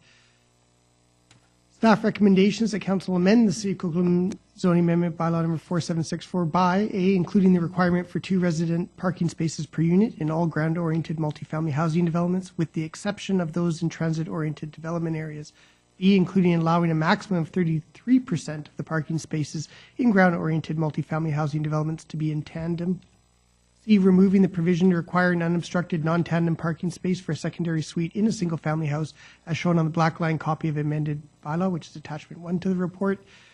D, removing the provision to increase minimum lot width for a front-loaded RS7 small village single-family residential lot from 12 meters to 12.8 meters, as shown on the black line copy of the amended bylaw, again attachment 1. E, removing the provision to increase the minimum lot width for a front-loaded RS8 large village single-family residential lot from 12 meters to 12.8 meters, again as shown on the black line copy of the amended bylaw. And 2, give second, third, and fourth and final readings to City of Coquitlam zoning amendment bylaw number 4764 as amended. Okay, I'm going to ask that we contemplate how we do this. It would be one of section 1 you'd be choosing. And I'm going to suggest that A and B go together, and I'd look for a motion of 1, A and B. Moved by Councillor Hodge, seconded by Councillor Asmundson. Discussion on that one then. Does Councillor Asmundson have any discussion on that? No, not on this. I'm waiting for. Okay. Councillor Reid on that? No, Councillor O'Neill. Just a second. Pardon me? There you go. Yes, okay, thank you very much. So I prefer that actually they be separated even further, so Separated, okay. A and B again, so, Yep. yeah. And can I let me speak now? Speaking to both. Okay, sure. So I've heard that from the development industry that they can live with this, that it will provide greater housing options. Some people in the industry would think that perhaps a tandem, counting tandem as 2, should be higher, up to 50%. I am still concerned about the adverse impact on affordability because of this. Yes, it will provide greater housing forms and more people, because it will lead to bigger townhouses, I believe, broader in the shoulder, more square footage, and certainly 2 full parking spaces side by side. But that in turn will lead to a greater number of more expensive townhomes rather than a greater number of less expensive townhomes, and I'm just worried about that. We really don't know. We're taking a bit of a gamble here that the parking problem is bigger than the housing affordability problem, and it's kind of our gut instinct on this going forward. It's not my gut instinct. My gut instinct is still that the affordability problem is bigger than the parking problem. So I'll be voting certainly against A, and we'll see about B in terms of, anyway, I don't know how the vote on A will go, how close that might be, and we'll see what corner I'm backed into, but at this stage I'm just concerned about adverse impact. Thank you. Thank you. No other discussion on this. The question is A, 1A, the requirement for 2 spaces for townhouse. All in favor? Opposed? Councillor O'Neill is opposed. He's apparently backed into a corner now. No, you're not now. Okay. On B, you actually have no choice on B. Any discussion? Seeing none. 30% of them in tandem. All in favor? Opposed? So you're opposed to 33% being in tandem. Okay. Then, okay, fair enough. Councillor O'Neill unwisely votes against that, and it passes.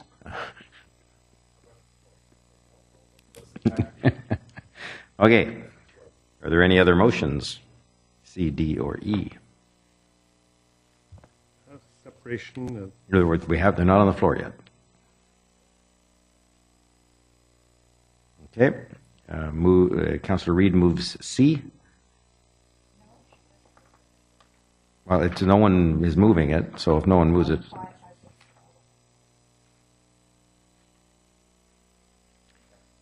Councillor Hodge moves C, seconded by Councillor O'Neill. Any discussion? Councillor Asmundson? Yeah, well, I'm not going to be supporting this because we've said for a long time around this table about we don't support tandem parking. We've said many times that in a single-family home with a suite that it would never work between a tenant and a homeowner. So what I read here is that, if I'm correct in my reading it, that remove the required unobstructed non-tandem parking spots. So you could have a tandem obstructed on the driveway, if I'm reading that correctly. The secondary suite doesn't require an unobstructed parking space, no. Yeah, so that's what I'm saying. Yep. Yep. Mm-hmm. So, I mean, we've argued for a long time around this council chambers about the fact that tandem doesn't work, especially, we've said, in single families, using a tandem in with the homeowner and a tenant will not work. So, You're next. I won't be supporting number C. Okay, Councillor Reid. I have great difficulty with this. Especially when this is going to be citywide, so it's not just going to be for the smaller lots, the 40-footers, it's going to be citywide. So if I have a 70-foot lot, I don't have to provide parking on my lot, unobstructed parking. So I have difficulty with that part of it. I understand that with the smaller lots, the 40-foot lots, it becomes almost difficult. I mean, not almost difficult, almost impossible to have a nice-looking development. I have to ask staff, what happened to suggestions of no overnight parking signs within the discussion of all of this?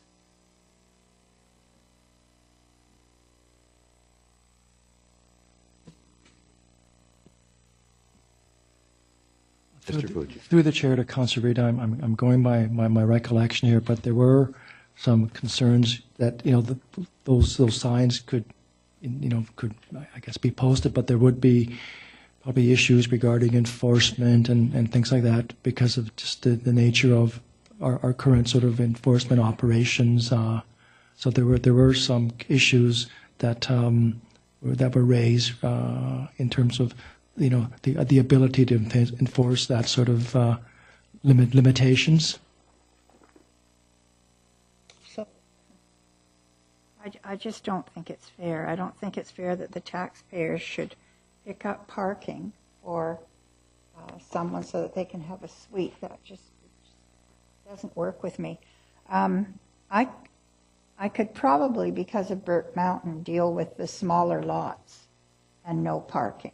But the larger single-family lots, I just can't take that. So I'm sorry, there's so much going on here. Is there a problem? I'm just standing because my back is sore. I'm sorry.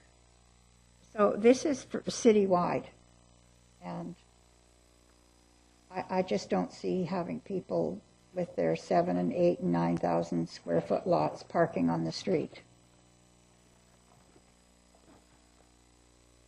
So I don't know if we can make it just for the RS7 and RS8s or not.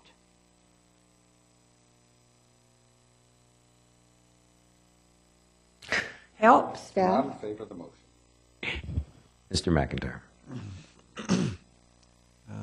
Yes, thank you, Worship. If I understand the question, the interest would be to allow for tandem parking on certain single-family lots, but preclude it on others based on lot size? Yeah, based on even a frontage, like 40 feet and under, or 42 feet and under, or something like that. You know, and in excess of that. In excess of 50 feet, say. Okay. I think technically, legally, we can do it because what we're dealing with here is dialing back regulation. It's in the amendment bylaw that would take us back to what's in the existing bylaw. So I don't think it's a matter of creating more regulation than what's proposed. The difficulty, though, would be doing without taking that away and having a look at it. And not that I want to offer that as an option here. We've been around the block on this one. So the motion would be to refer it back to staff. Oh, no, let me take those words back. It would be possible, but I think we'd be sort of taking a shot in the dark as to what zones and where and how all that would apply. Well, I would just work it on a frontage basis, simply because then all the housing choices and that would be obviously smaller than that frontage basis. So that's what I would propose. And no overnight parking signs. Obviously, I'm not winning that one. I'm done creating problems. Thank you. I have a problem with this. I've always had a problem with this. The housing we're aiming it at is the only housing that has a parking problem. And the front-loaded 40-foot lots have a parking problem if you put a secondary suite in it. And this provision is meant to exempt them from the requirement to have an unobstructed parking space for the suite, even though that's the one we have the parking challenge with.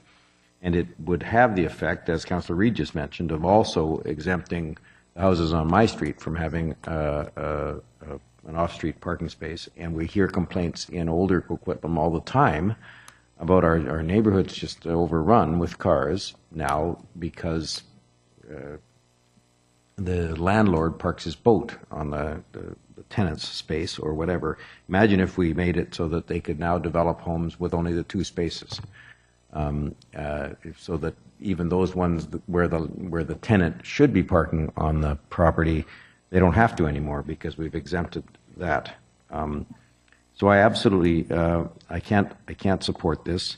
And even if someone comes out and says we exempt it for the 40, I can't the 40-foot lot, I can't exempt it. I can't support that. I think. And it's almost in keeping with my previous comments that we're doing all this effort to try to make an unworkable situation with a 40-foot lot work so that we can have more 40-foot lots when they don't work. So why don't we make it the width that we need to make it work? It reduces the yield slightly and perhaps even provide some incentive to go rear-loaded or some other options that work much better and provide 5 spaces of parking per home that we get out of the rear-loaded product, whereas we only get 2, sometimes 3, depending on where the neighbor parks. When we do a front-loaded lot, so I won't be able to support this. Councillor Hodge. So my biggest problem with this has always been that we can't force people to park in their garage or park in their driveways. And we currently require that if you have a secondary suite, you have to have 3 spots. And that's still going to exist. The challenge is, do we allow you to count the one in the driveway as one of the 3 spots? And, and then we came up with this idea, well, we'll park one under the front window. And we still can't force people to park there. And we could just as easily hear the owner saying, well, I don't want you parking under my front window either. So, I don't know that throwing more pavement at the problem is actually going to fix the problem. And last night I did another drive around in Burke Mountain, and I was looking at parking in the rear load lots, and I went into one neighborhood, and there were 27 spots not being used in the back. Again, because for whatever reason, people choose there. They don't, choose to park there. They don't let their tenants park there. So it really comes down to, we can create the parking, but we can't force people to use it. I think that the parking problem on certainly the one on Burke Mountain was caused by narrow roads, and we've now corrected that. And I did a drive around in one neighborhood last night, and there was plenty of parking. Certainly, that was not a neighborhood where there's a problem. There are neighborhoods where we have problems, and those are the older neighborhoods. Council made a decision years ago to have narrow streets. They wanted to have, less pavement. They were building a transit neighborhood, and I have residents come up to me today and say, "How could you guys have done this?" And I said, "I wasn't on council, but if I was, I would have voted the same way, because at the time it made sense." And it didn't work. We've adjusted that, so now we've allowed more parking on the street. But to go to the next step, which is to put down more pavement on front lawns, I think would go against the very thing we were trying to do. And we're hearing concerns about runoff from the mountain and those concerns. And I just think that increasing and putting down more asphalt is the last thing we need to do. I think we need to look at some other solutions. I don't know if timed parking or no parking overnight is the way to go. I do know that, when I look at the supply of parking, maybe we could be more efficient with some of our street parking. Last night I looked at a spot where I figured you could park 4 cars, and I thought, well, what if the first homeowner comes in and parks in the middle? Now you can't park 4 cars. So maybe what we need to do is put some paint down on the pavement. I'd rather put down paint on pavement than pavement on lawns. But I think that there has to be other ways that we can deal with this. The discussion about requiring tenants or requiring homeowners who have a basement suite to take out a business license and go through the licensing process to ensure that they make their tenants park. But I just think there's other ways to do this without doing something that's going to, I think, not create a nice look in the neighborhood, which is more pavement on front lawns and cars parked in front of front windows. So I'm going to support removing the tandem requirement.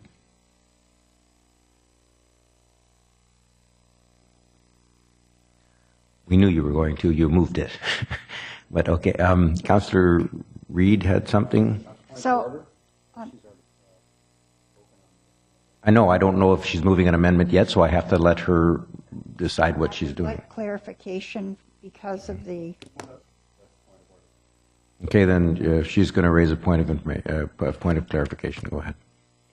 I would like clarification from Mr. McIntyre if removing C in its totality, the whole C, would then leave the parking in the old area of Coquitlam as it is, and then changing the D and E, which would be the smaller lots.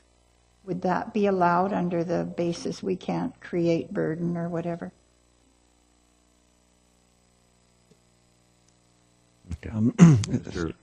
Yes, thank you.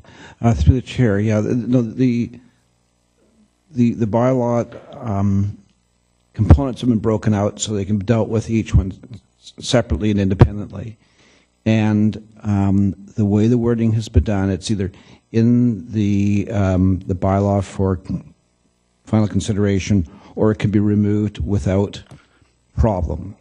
And so you have that flexibility. But what I would point out, though, is obviously there's a linkage between C, D, and E. If you're going to call for or not allowing tandem parking, one of the means to do that, probably the most logical means to do that, is to have the wider lot width. So if you're not going to have tandem parking, or if you're going to allow tandem parking on a driveway, I'm not sure it makes sense to widen those lots as per D&E. So I was going to leave them as written. The question, as he's describing it, the question is either you support C or you support D and E in a practical way, because the two of them are the two ways you could do this. One of them is to allow tandem, and the other one is to widen the lots a bit so that you can allow the extra parking. If you want to preclude tandem parking, i.e. you want to make sure there's enough room off the side of the driveway to have the two cars going in the garage and an extra pad, you need the wider lots. And that's where C relates to D and it relates to E.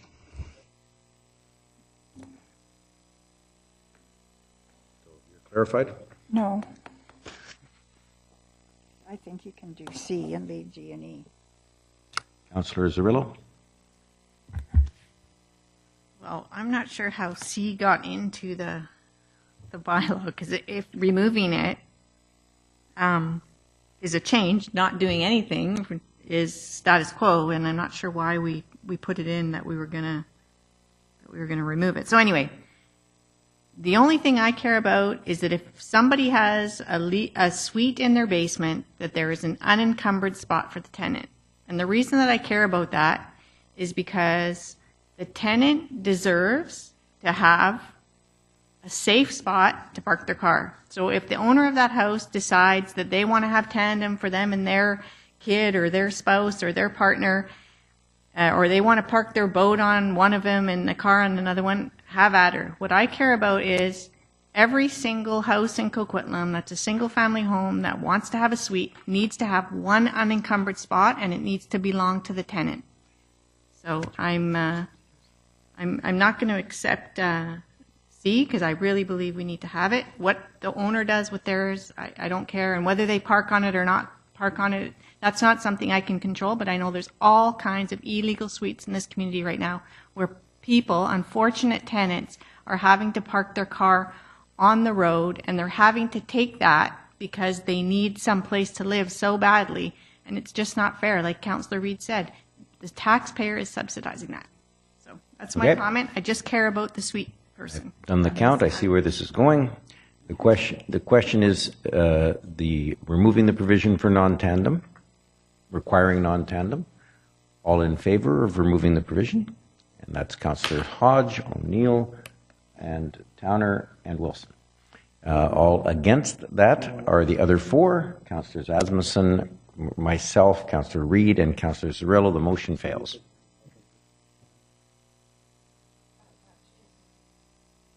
No, the motion was only C. No one has moved anything else yet.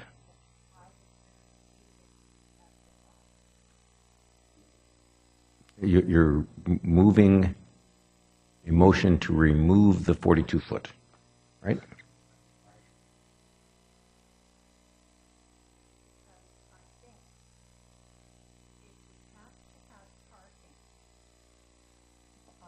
The small lots that we're building now and our housing choices, we have to have people have places to park, so then they can park in tandem. They don't need a separate space. On RS7, all the small housing choices.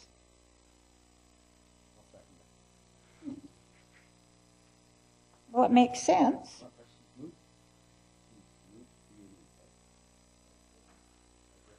As written, yes.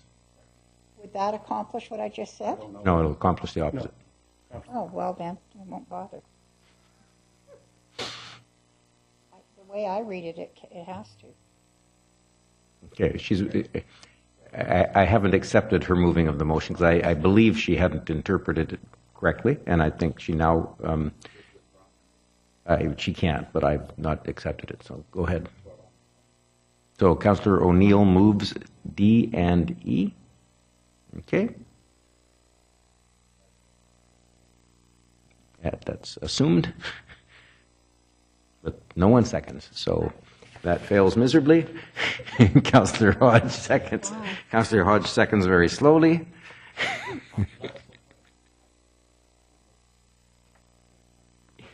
Okay, so the motion is to not, or to undo the increased lot width. Yes. The motion is to undo the increased lot width. That is to go back to the narrower lots.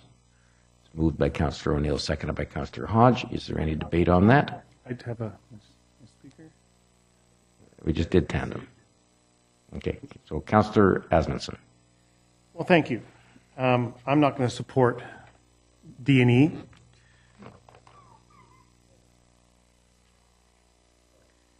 Well, it'll go back to what Councillor Zarillo said.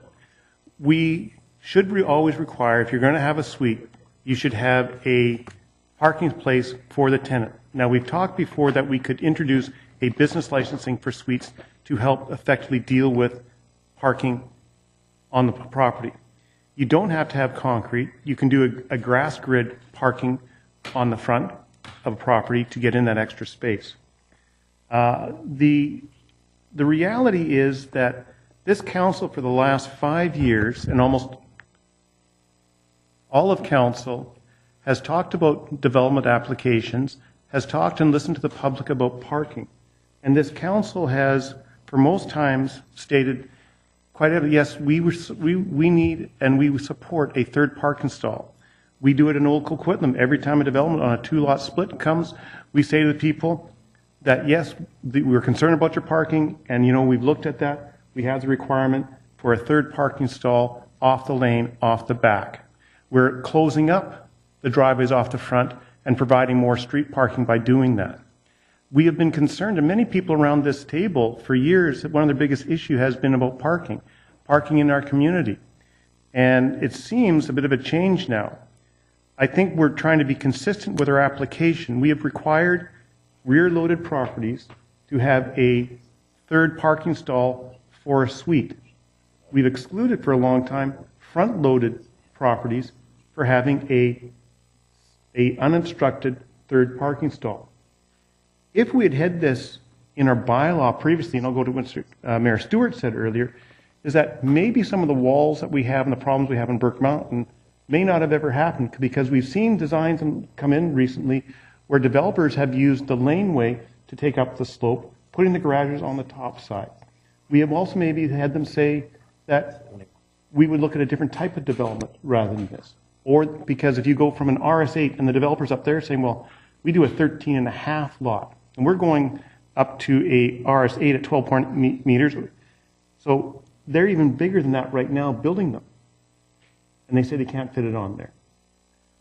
I think that, as Mayor Stewart said, we're just continually rewarding a type of housing that people can't afford, and by not supporting and going back to what we thought, by widening out the lots, they'll either think about putting in a laneways, providing more access off the back, or they'll look at a different type of housing.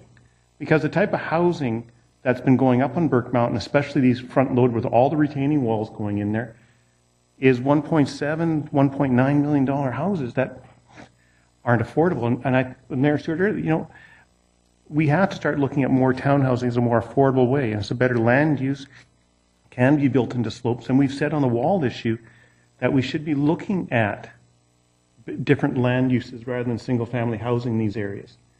But if people vote to support the removal of this, we're just continuing their ability to continue to do these type of developments in these areas.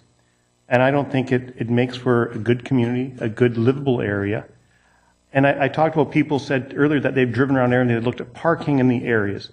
I live in an area that's rear-loaded. Now it's summertime. It's end of July, August, people are away on holidays.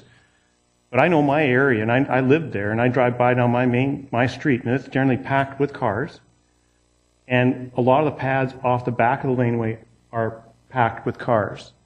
And we've heard people around the region for a long time always come up to us and talk about that there's no parking in our neighborhood. There's no parking on our streets. I think Councillor Reid said for a long time that really that the street parking isn't meant for the tenants parking. Street parking was meant for visitor parking. When we had recently we had the updated report on the traffic and parking in the northeast of Coquitlam, what that report said, well, there is some capacity for parking during the week at times. On the weekend, there is 120% of the parking is being used on Burke Mountain on the weekend. So there's a real problem if you want to have people or visitors over because there's no parking for them. So if council decides to support D&E, I would then at the end of this meeting move a motion to remove the requirement for a third parking space for a suite, because a suite for a rear-loaded property. Why a rear-loaded property? You're going to have a 2-car garage, a parking pad for the suite at the back, that's 3. You're going to have 2 parking spots on the street, so that's a total of 5. On a front-loaded, you're going to have 2 and 1 on the street, and that's 3.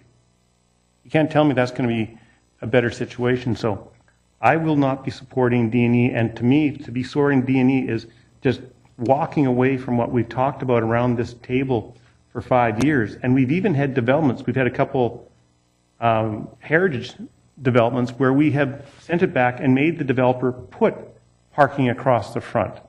And we talk about the look of the house. That's not going to look good.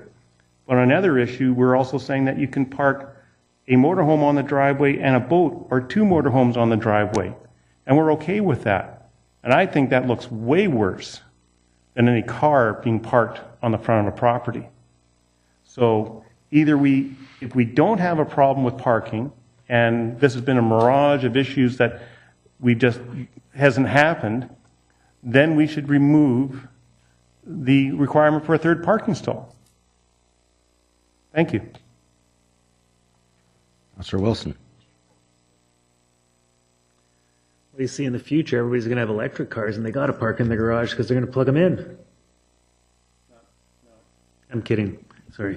Well, they won't be able to park on the street because of an extension cord going across the side. No, this is a very difficult issue. That's why it's come back to us 4 times now. And it would have been, in retrospect, it would have been great if we could have some actual data, trends in car ownership. And, we're worried about young people in Burke Mountain and when they get to be 15 or 16, 17, 18, 19 years old, they're going to start driving. Well, maybe they're not, but we don't know, right? Everything that we're talking about here is a hunch. And so it would have been, in retrospect, ideal to have some actual research done. The Ipsos Reid poll that came out had parking as one of the very bottom problems. At the public hearing, most people came out and did not want us to change the regulations. We've had, Craig and Terry and I went out one night, and then Craig went out another night to look at the old areas of Burke Mountain and the new areas of Burke Mountain. And definitely on the older areas of Burke Mountain, there are problems, right? But on the newer area of Burke Mountain, in most cases, there aren't problems. The old part of Coquitlam where I live on, there aren't parking issues, right? I don't think I've had one person complain to me about parking in the last 3 years. So I'm thinking that we were reacting to issues that were very, very prevalent 4 or 5 years ago. But I think the changes that we've made, especially in Burke Mountain, in terms of the road widths and the placement of driveways and fire hydrants, to a large extent has solved the problems. So, I don't want to increase the cost of housing. I don't want to have a car parking perpendicular to the driveway on somebody's front yard. We all agree that the perpendicular parking that we have in areas of Millardville, it's ugly, and we want to try to get rid of it. Well, now we're basically doing something very similar in new housing. So I don't want us to force 3 parking spots in the front of a house. I would love us to encourage more rear-loaded housing. That gives us a lot more parking if parking is the issue. But I think we're trying to solve a problem that I don't think we have anymore in this particular case. Thank you. Thank you. Councillor Hodge. Well, I'm at a loss on this one because, you know, when we had the public hearing, nobody came out and said we should do this. There was everybody, the people who came out, and there were residents who said, don't pave the front lawns. We don't need the parking spots there. You know, I live in a place that's not far from where there's some townhouse development, and it probably is the worst parking place on Burke Mountain. But once you get 2 blocks away from there, you don't have a problem. That neighborhood was 1 lane of parking, townhouse development where they didn't put in any additional spots, and it's ground zero for the parking problem. But the areas where there's 2 parking on both sides of the street, there's not a problem there. Councillor Towner, myself, and Councillor Wilson, we drove around one night and there was no problem. And somebody suggested, well, you should have come at 10:30 because it gets worse as the evening goes on. So last night I went out at 10:30 and I went to a different neighborhood, and there was lots of parking. And we all know that one time that was the Boxing Day, or it was Christmas Day, or the Saturday before Christmas when people were having Christmas parties, or it was Super Bowl Sunday and everybody was out and at somebody else's house. And yeah, there are days that there's parking problems, but just like a shopping mall doesn't pave its parking lot for how many people they're going to have on Black Friday or Boxing Day, they build for 90% of the time. And Councillor Adamson, I can tell you, I drove your street last night, and there were 27 spots open on Roxton, and well, now you say it's because it's July. I suppose if I went by on the Saturday before Christmas, there'd be no parking. So I agree with Councillor Wilson that we don't have firm data. And, my driving around is only anecdotal, but I counted 120 parking spots in that neighborhood last night, and a lot of them were in lanes where they weren't being used. And that's no different than 2 months ago when Councillor Towner and Councillor Wilson and I drove around and we encountered the same thing. So there's no question there's spots in Burke Mountain where there are parking problems, but just like you don't build for those 2 or 3 days of the year when there's a parking problem, I don't think you build for your parking in a residential community for those 2 or 3 days. So I'm at a real loss on this one. I think I don't agree with the putting cars on front lawns now, and I think making wider lots isn't going to solve the problem either. It comes down to the fact you can't force people to park on the spots you provide. We see that now with lots of empty spots in the rear loaded lots. And, if you can't force people to park. And the other thing I'm really afraid that's going to happen is we're going to start seeing people just putting the suites in because they don't want to pave the front yard. So they're going to put the suites in. And now we're going to start seeing illegal suites again. And that creates an even bigger safety problem. So I just think this has the potential to go terribly wrong. Thank you. Councillor Zarrillo.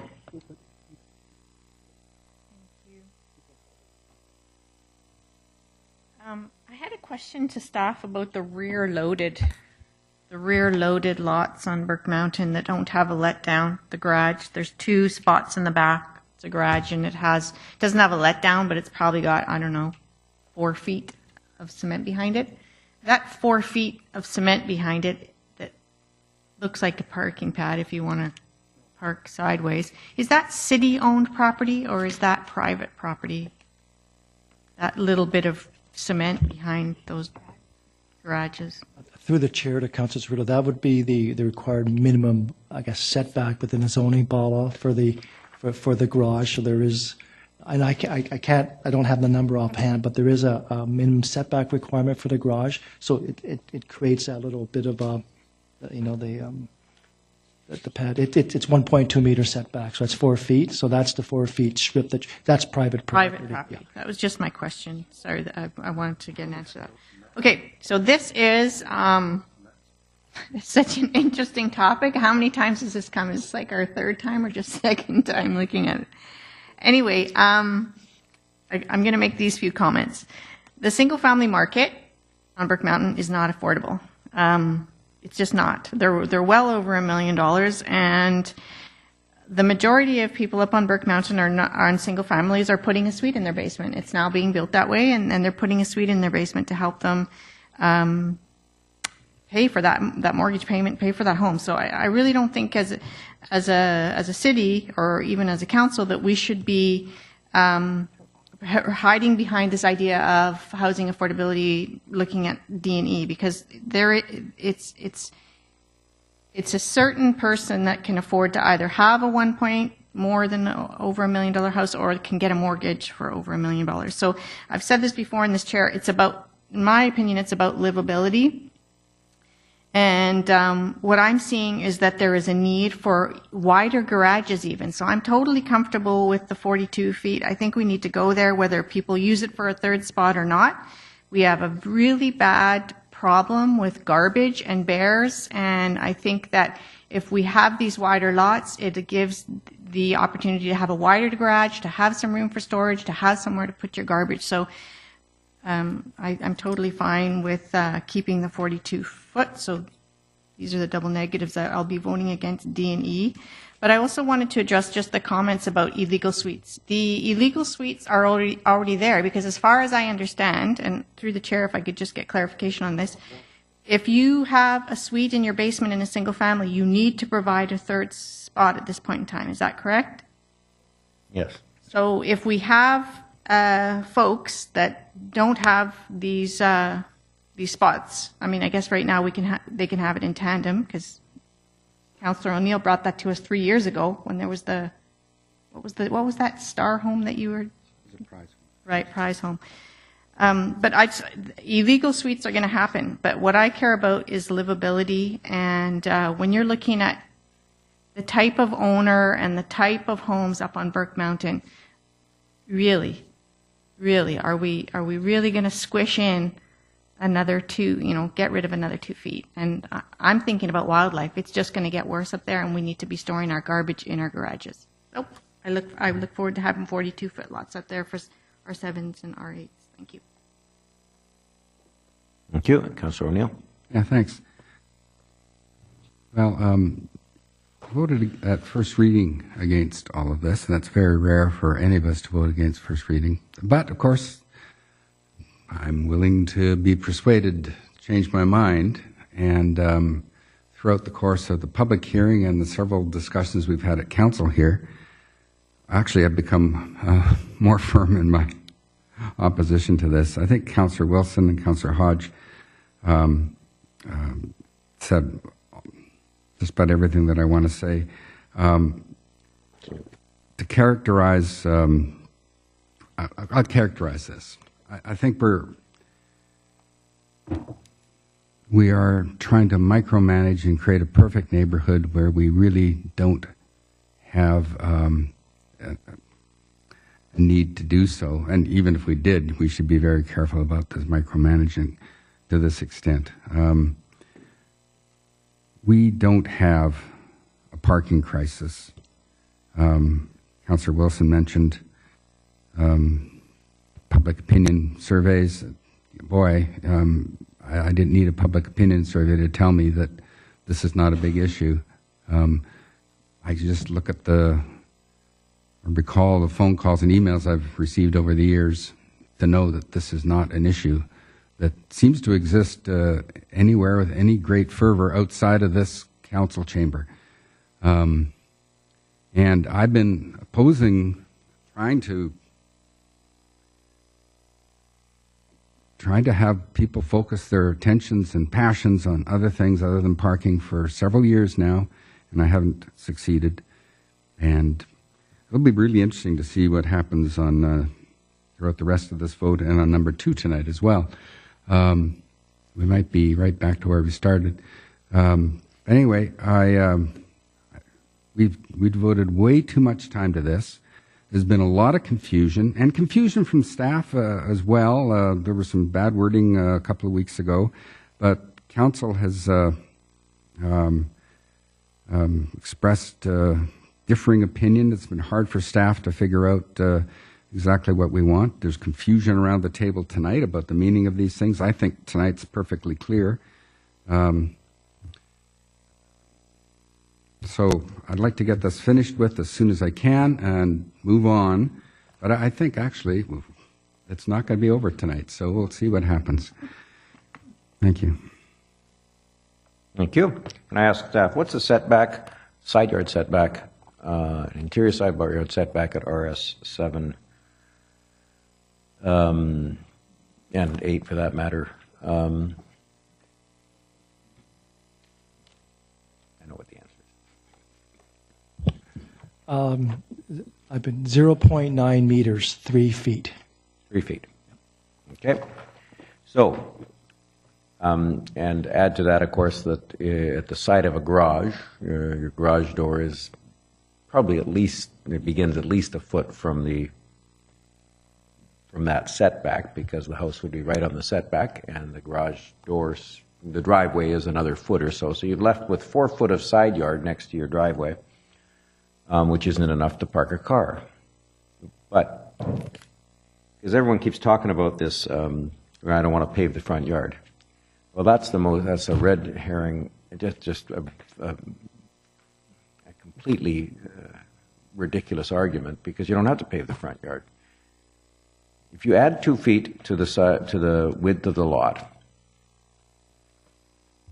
now you're able to build you used to be able to build a 34-foot wide house.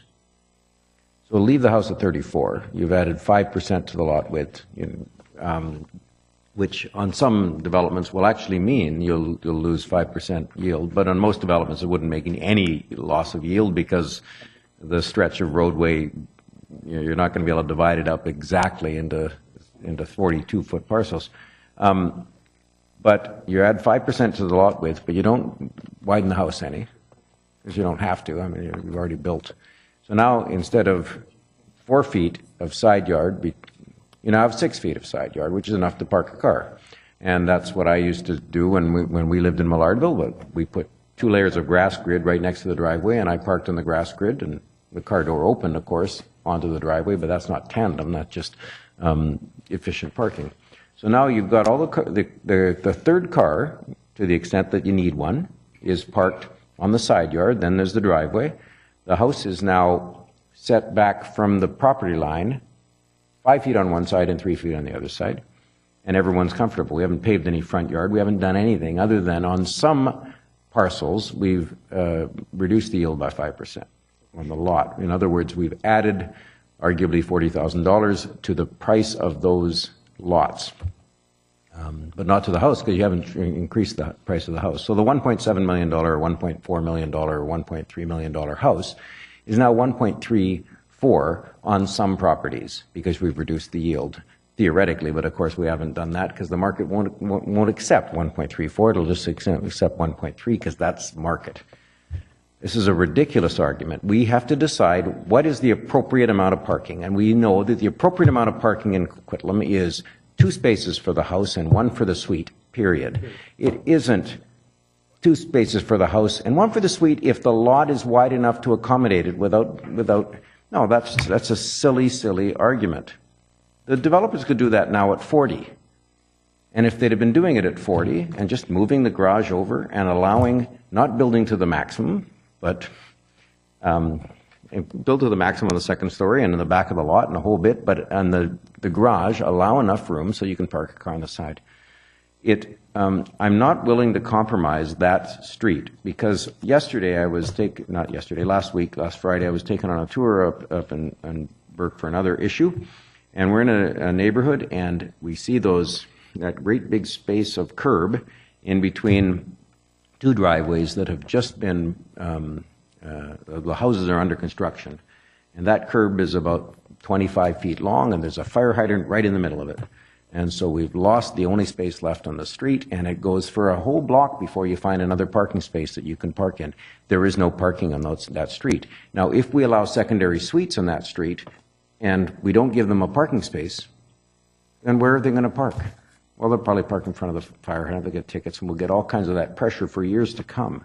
And if that house ever gets a third car, the correct amount of parking on a single-family lot is 2 spaces plus 1 for the suite, if you have a suite. That's the correct. We said that all along. And I recognize that the 42-foot might be a challenge, but they couldn't make the 40-foot work. And so I'm fine with 42. As a result, we'll end up with neighborhoods that are more forgiving and allow for some capacity to, and I suspect that those that don't have a suite will actually end up putting the boat there or something, and it'll actually be more livable. And no one will be paving their front lawn, in spite of the ridiculous artwork that we got presented with. It's not going to get paved. The front lawns won't be paved because the builders will realize that all you have to do is just adjust the side. I need that space. If we lose that space, I'll be voting against every RS7 and RS8 front-loaded from this point forward because they don't work. We don't have enough parking on them. And I think that will be have a bigger impact. So, on where the motion right now is D and E. So and I'm pleased that Councillor O'Neill said that he was open-minded and willing to be converted because now he realizes that he is wrong, and I have convinced him, and he will vote with me. Councillor Wilson. I appreciate what you said, and I had the same sort of thoughts when we originally looked at this, right? We were all focusing on the perpendicular spot, and I wanted to focus on the one that was in parallel with the driveway, because I thought that could work. But then I was under the impression that because of the slopes that we're building on, it wouldn't work. So we'll just narrow the house a bit. Yeah, we just got to narrow the house. Doesn't have to And so, would you expect the developer to put the grass grid down, or is that up to the homeowner to decide if they the homeowner? Well, I'm going to be flexible here because it's late. Well, no, I don't want us to send this back. If the developer is applying for a building permit for a suite, then the developer has to provide 3 spaces of parking, and whether it's grass grid or whatever, the developer will have to do that. You can't make it lawn and expect the building department to approve that muddy piece of lawn with the tire tracks through it as a parking space, because he'll have to put in the infrastructure. That's about $150 worth of grass grid to make it into a parking spot, or paving stones or whatever, gravel. But I'll tell you, this isn't an issue. All they have to do is not stop building to the maximum width. Okay, so I want us to get this right. Do you mind if I ask our staff a question? Do Council? I mind? Council? You're allowed to. Yeah. And as much as I appreciate your knowledge and the thinking that you've put into this, I just want a educated second opinion. In fact, and I don't want to put you guys in a bad spot. With the first educated opinion. Let's get one. Let's get an educated opinion here. What These guys have planning. What Mayor Stewart is talking about, in your opinion, would that be workable in most situations? And I'm sorry to ask you this question in this kind of circumstance, but so many of us are conflicted about this, and I want us to have a solution.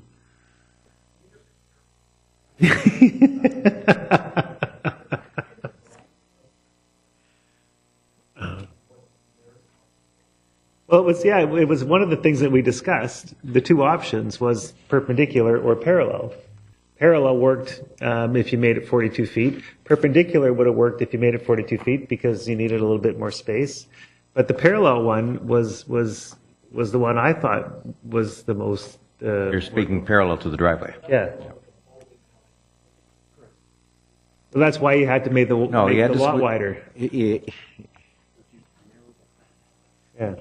If you made the lot wider, you don't have to squeeze the house at all. The house is the same house you were about to build because you're only allowed to build 34 feet wide on a 40-foot lot. So if you stick with the 34-foot plan that you really love on the 40-foot lot, then nothing else changes. You don't have to make a bowling alley living room because it's the same width house. You've taken the same plan. Don't change the plan. Just widen the lot enough to put the car next to the driveway. And as long as you don't have paired driveways, right? Because if you have paired driveways, then you're only going to have one spot in between the two driveways. No, you're not crossing the property line, and admittedly, you're going to have two cars kind of right up against each other, so the driver's doors are always going to have to be on the outside. One of them backs in, one of them goes in frontwards. That's how we did it. That's how we've always done it.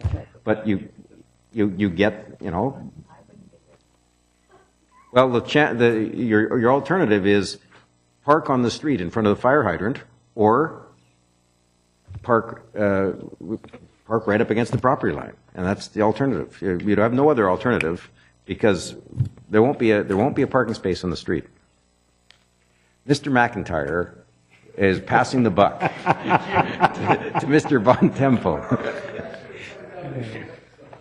Starting to yawn here.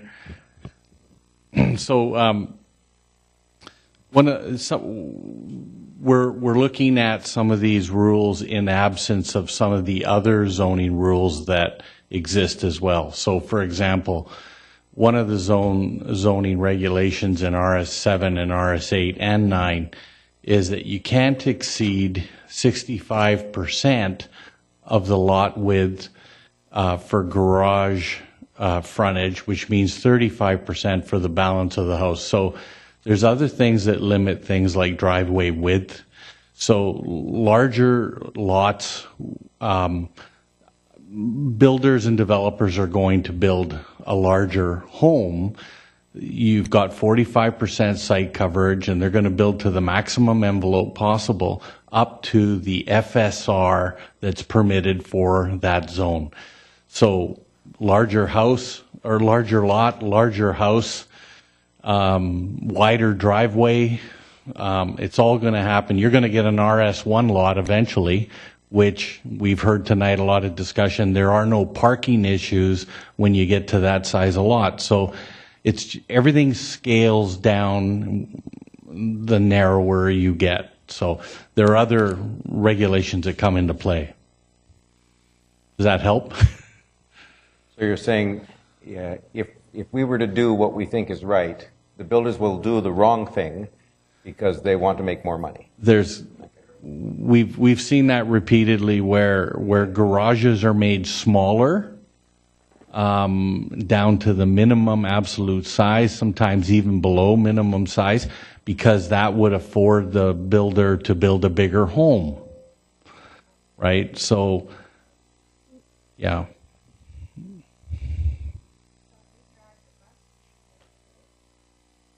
Well, that's what I was proposing, but at this point, I'm steadfast. I will vote against any RS7, RS8 from this point forward if we don't require a third parking space. Right. So just to try to close the loop here, then I guess what we were discussing, what we were hoping could work, in your opinion, in reality, there's a good chance it wouldn't work. But it would work. It just the builders have to. If the builders want a secondary suite, they. Yeah. What would we have to do to make this work? Is I guess what I'm asking. Through the chair, one of the things that's been bandied around that I have noticed around the office lately is discussion about not so much larger lots but longer lots. One of the other restrictions is we always found in RS1 and some of the other zones, we never had a parking problem because you could always park a vehicle on the driveway without it having extend out into the boulevard. And that's the problem. When you get to 5 feet or 5 meter long driveways, then you're going to get your car parking out with the tail out into the sidewalk. So longer lots could look at allowing the same size home but pushed further from the front property line. So that can be looked at. So a tandem, but more room to maneuver That's right. around. That's correct. Well, and the problem we have is the boulevards. Yeah. We talked about that 4 months ago. But you would always measure from the property line, so the boulevard's never counted as part of your area that you can park a vehicle. But in the older part of Coquitlam, you do, right? Because you don't have those boulevards. The sidewalks is what I'm referring to. Yeah. Well, in RS1, you've got a 7.5 meter, 25 foot front yard setback. A lot of people in RS1 believe that most of their property goes up to the road. There is no curb, and actually they believe they own most of the city property out there, but in fact 25 feet to the property line allows almost 2 vehicles. Yeah. I hate to get involved in this, I really do. This thing started because council had a problem with parking. We looked at it and said, to provide the parking, not in tandem, you need wider lots. That's where the 42 came from. It reduces the yield. But either you want to have unobstructed parking in the front, and you should have a wider lot, and it helps in other kind of issues, or you should stop complaining about parking and go with the 40s. I mean, so it's as that simple as from my perspective. We looked at a bunch of stuff, and we proposed 42 lots in order to provide enough room to fit the cars in across the road. And so I think it's that simple. I mean, the 42 reduces the yield, and that's why the developers don't like it. And you would argue then perhaps each house would be more expensive because they build them bigger. But you get the 3 parking spots. And so simply decide, do you want 42-foot lots or 40-foot lots? And the 42s accommodate parking easier. But with the 42, does it only accommodate the parking when the parking is parallel to the road? Because what I'm hearing right now is a 42 wouldn't necessarily accommodate the 3rd spot if it's parallel to the driveway. If the builder widened the house, yes. What we were talking about before was 42 works if you're parking parallel to the road. No? If the builder widens the house to the maximum width because he has a wider lot, then we're back where we were. And he has to. So that's the challenge we're dealing with right now. He has to design his parking then to accommodate a suite. He'd have to pave the front lawn. That's why I asked, how do you solve that issue of building the wider house? You pull their heads out of the. Sorry, I thought I saw one of you with your hand up. I don't know. Sorry. Anybody?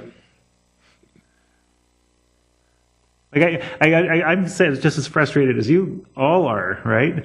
But it's one of the problems is we're jamming too many houses on a mountain, and so you make them wider, and it's more forgiving, but it reduces the yield, and it's as simple as that. So you make them wider and increase the setbacks.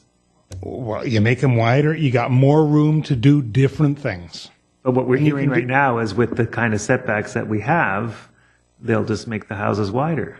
So don't we have to make the setbacks slightly wider then so that they... Sure, you can do a variety of alternate things. But at this point in this particular bylaw, it's decision time.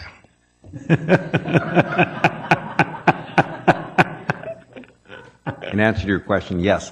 One of the things we could do is we could decide that it's still a 34-foot house. So you actually set it up so that you're allowed 34 feet with perhaps even a flexible minimum of 3-foot setback, but the house can't be more than 34 feet or something like that in RS7, RS8 front-loaded, and you're done. And then the builders can figure it out. But there is no question that this is a builder-caused problem. This isn't because we are doing something wrong. It's because the builders keep trying to max and ignore the realities associated with trying to make a buildable, livable neighborhood. Well, and if that's the way to solve it, then I'm all for that, right? That's not necessarily what we're deciding on tonight, but I guess tonight would be step one to getting to what you're referring to. Correct? Yep. Well, certainly there would be one more step if in fact Mr. Bontempo is right, and he probably is right with some of the builders, that they would simply push it out to a 36-foot house, and you're back where you were, and they have damaged the livability of the neighborhood, and so we then step in and impose a maximum house width with a 3-foot setback, and then they can position the house to accommodate the third car. So again, before we make a decision, does that sound practical? You know. Yeah, no. I'm only saying, you folks, we can't force them to pave the front lawn. This doesn't force them to pave the front lawn. This allows them to build a livable neighborhood with a nice, beautiful home with a secondary suite and 3 spaces of parking, just as we wanted it. It allows them to do that, finally, because they've complained that they can't do it at 40 and we have to get rid of the space. Well, no, we'll make it 42 and then they don't have to get rid of the space. Some of them, I think, will make the irresponsible choice. As he says. They don't have to anymore. Now we've made the lots wide enough. Not now. Okay. The question is, okay, I'm going to go over to Councillor Hodge, but he's already spoken, but everyone else has too. Okay. So one of the problems that we have is that the potential is that the builder could say, hey, we've got 2 feet wider, now we got a 42-foot lot, so we're going to build a wider house. And then in the basement, he puts in the bar and the shower for the gym, and he puts all the rough-ins down there. We know it's going to be a suite. He wants to build the house to the full width, so he builds a full-width house, so he doesn't need that third parking spot. He goes with the big-size house. Then later, the owner moves in, decides they want to put in a suite. They don't have the parking on the side, so now we're back to paving the front lawn, which I don't want to do. I mean, I'm looking at this point any way to avoid putting cars parked on the front lawns. And so there has to be a recognition that the house probably will, at some point during its life, have a secondary suite in it. And I think it was what Councillor Zarillo was talking about. If the house is going to be 1.4, pretty much everybody's got to put that suite in there. So the builder has to recognize that he is building a house that's going to have a suite, and they're going to have to keep the house narrow enough so that we can put the third spot to the side. One of the other options is to make the garage smaller, because the other problem is we don't count the spot in the garage because it's blocked by the parking lot. If we make the garage smaller, then you're saying you're parking out front, you're going to put 3 cars across the front, because they're not using the garage for parking anyway. So we might as well make the garage smaller, so now that car that's parked on the side isn't blocking part of the garage because the garage is smaller. But we're making this stuff up as we go. I'd love to see a diagram of how this would work. At the risk of sending it back to staff to see a diagram, but I'm willing to look at anything that means that we can, not have to put that car perpendicular across in front of the front living room window. Mayor Stewart's suggestion might work, but then we hear from staff, yeah, they're probably just going to build the house bigger. So that's not part of the discussion tonight. I think we have to sort of say we're going to increase the setbacks because we know that this house is going to have a suite on it, particularly if it's up on Burke Mountain and it's 1.4. Well, it comes back to my original argument. You can't force people to park there regardless of what you do. So, but I'm really uncomfortable making this decision based on this is how we could do it. We don't have any drawings in front of us. We don't have any diagrams that show that. There might have been one 6 weeks ago somewhere, but I don't have it here tonight. And, so I'm just going by the memory of the picture in front. So I'd like to see that we can actually make this work with a wider lot. Before we go and increase the price of housing by making the lots bigger, I want to see that this drawing works, that you can still put that spot there without blocking part of the garage, that we have the ability to say this is going to be the yield because we have to create parking. Thank you. I'm leaning towards sending it back and get the information to make a proper decision. Fair enough. Councillor Asmundson? Well, I really look at it this way, is we have builders all the time building to the maximum amount. If we keep with the requirement of a third spot, the developer's going to have to figure this out. I agree that we should probably maybe come back and say you go to a 42 lot, but there's also a maximum width that you can have on the house and build that way. Because the reality is we know that there's too much parking on the street today. We've had a lot of issues up, and there's only a couple streets up on Burke Mountain that were built to the narrow lot standards in the first part of the development. The rest of it still has issues in parking around the area. So I think right now we give direction to staff. I'm not going to support D&E the way they're written, but have direction to staff to come back with some restrictions on the width of the house to be built on the lot, and we expand it to 42 feet, and that to come back in September. So we will have that other extra part. But I also believe, even without that, the developers would look at this and say, they require a third parking pad. We want to sell it for a suite. So we're going to design it so we can get that third parking spot, because it's to their benefit to sell it with a suite in it. So they will design and come up with a solution to it themselves. But I do think you do not have to build to the maximum already of a house. On a 33-foot lot right now, which is a 10-meter wide lot, RS7, you can build a 3,100 square foot house. You drop that down to 2,700 square feet, you wind up with more space and more width to put that third parking stall. You don't have to have all those houses that big. So there are solutions. Thank you. Yes?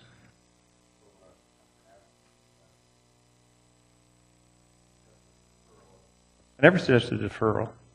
No. No. No, I said in September they could take direction in September to look at. Sorry, I wasn't suggesting any deferral. No. Okay. We've been very flexible with this because I hope we can get it right. Councillor Zerillo. Thank you for allowing me to speak again. I just need to say something about this constant going back to this is going to increase house prices, is going to increase house prices. House prices are market driven, and a 2-foot width difference in lot sizes is not going to immediately mean every house is going to go up $40,000. So I just want to say house prices are market driven. Thank you. Councillor Hodge. Do we, in the earlier discussions, and I can't remember if it came up at the public hearing or if it was in one of the presentations, but I was of the impression that currently a lot of the lots are already 42 foot. I think that was the discussion. I'd really like to know what percentage. I'm really leaning to sending this back to staff because I've got a couple of questions. I'd like to know if in the last year, how many of the lots were 42, because the problem still exists with the 42-foot lots, but maybe that's because, as we said, the builders are just building wider when they have a 42-foot lot. So I'd really like to know if the drawing the concept drawing works without pinching the living rooms and making them narrow, if we can figure out a way to put that car there, if we've already got a number of 42-foot lots, in which case it's not going to hurt the yield because we're probably already doing a whole lot of them anyway. We're just not maximizing the house placement or shrinking the house down to allow the provision for a lot. I'd also like to know whether we can just change and put that bylaw in place or change the setbacks. So he says, whether you think you're going to build a suite or not, we're going to put the parking provision in for one, because at some point somebody else may put the suite in. So I've got a couple of questions that if I can get answers for them, then this may be where we have to go. But I'd like to know if the drawings work, if we can increase the setbacks on the one side of the house, and how many 42s we're already producing right now anyway. And how would you deal with the slope? Point of order again. Those questions end up eliciting responses that will qualify as new information that wasn't presented at a public hearing, and therefore shouldn't be allowed. I think my technical knowledge wouldn't be sufficient to provide a good enough answer to that, so I would have to turn to Mr. McIntyre. Mr. McIntyre, or knowledgeable one. I wish, the sleeping one. I think we're getting close to the line with some numbers, certainly bringing back drawings that were part of the earlier package, going back over the old ground, some of the analysis there. I think that we could comfortably do that. I think we start drilling into what numbers and how that would work with a narrower building envelope on a wider lot. That's kind of getting into new territory, I would suggest. It certainly that can be done at council's direction. It would mean going back and I guess rethinking some things, and then coming back through the process. But at any time, a councillor could request, just to say out of interest, how many 42 lots did we do last year? It may be on an unrelated matter. Well, but see, I always interpret those differently. The new information is typically related to this site or related to the. It's just a fact. From my perspective. However, if council is driving down on a bus and sees a property that has the 3 parking spots tandem, and we look and say, well, that's how you do it.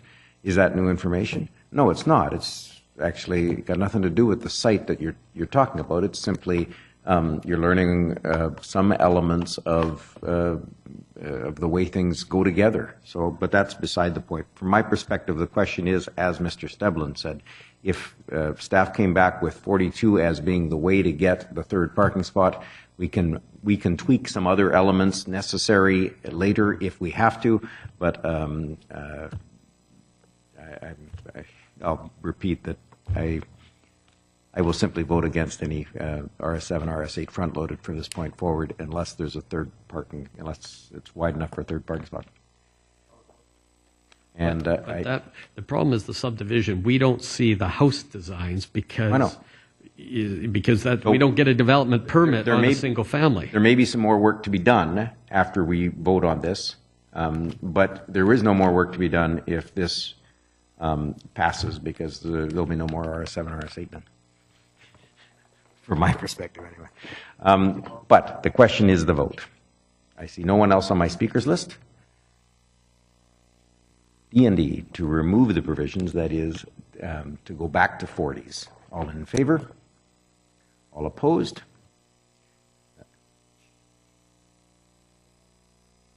Everyone but Councillor Wilson, Towner, Asmundson, Zerillo, Reid, Hodge, and Mayor Stewart are opposed.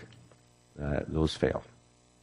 So, I think it was a good discussion, and I look forward to exploring some other possibilities. I think we can solve those things. Is there a motion for recommendation 2? I'll move.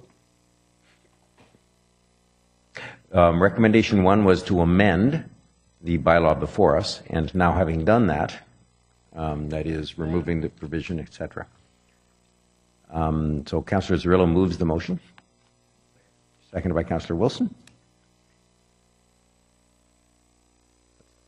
We're now voting on 2nd, 3rd, and 4th reading of the zoning amendment bylaw. The original, removing the provisions for the non-tandem and back into 42. All in favor? Opposed? Councillors, she's still got her hand up. Okay. Councillor O'Neill is opposed. The motion carries.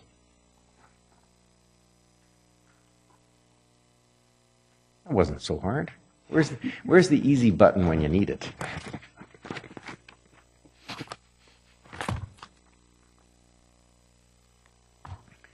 Changing topic.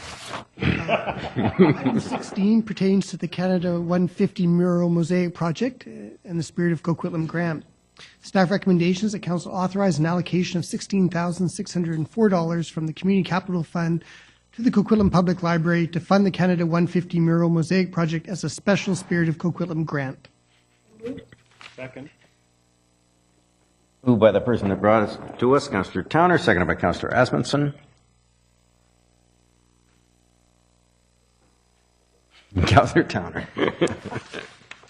I just want to say thank you to staff for bringing this forward. I really do think that this is a project that's going to build community. It's once in a lifetime. It's going to leave us with a permanent public art piece. And I really like the details of the library's application. It sounds fantastic with respect to the community participation and inclusiveness. And I'm excited about it. I'm happy to support it, and I'm really hoping that my colleagues will support it as well. Thank you. Thank you very much. I'm looking forward to it. I think it'll be an exciting project. The question is a grant. All in favor? Opposed? That carries unanimously. Well done. Move adjournment. Adjournment has been moved by Councillor Asmussen and seconded by Councillor Zerillo. All in favor of adjournment? All opposed? Motion carries unanimously. It is still my birthday, so I get to go. Anyway, I'll celebrate. Not midnight yet? No, but we do have question period. So, and we have 15 minutes of question period, which will take us to just after midnight. Are there any questions from members of the audience on any items on tonight's agenda? I know there's lots of questions from members of council on items of tonight's agenda, but any questions at all? Questions? Thank you all for coming and for staying so late.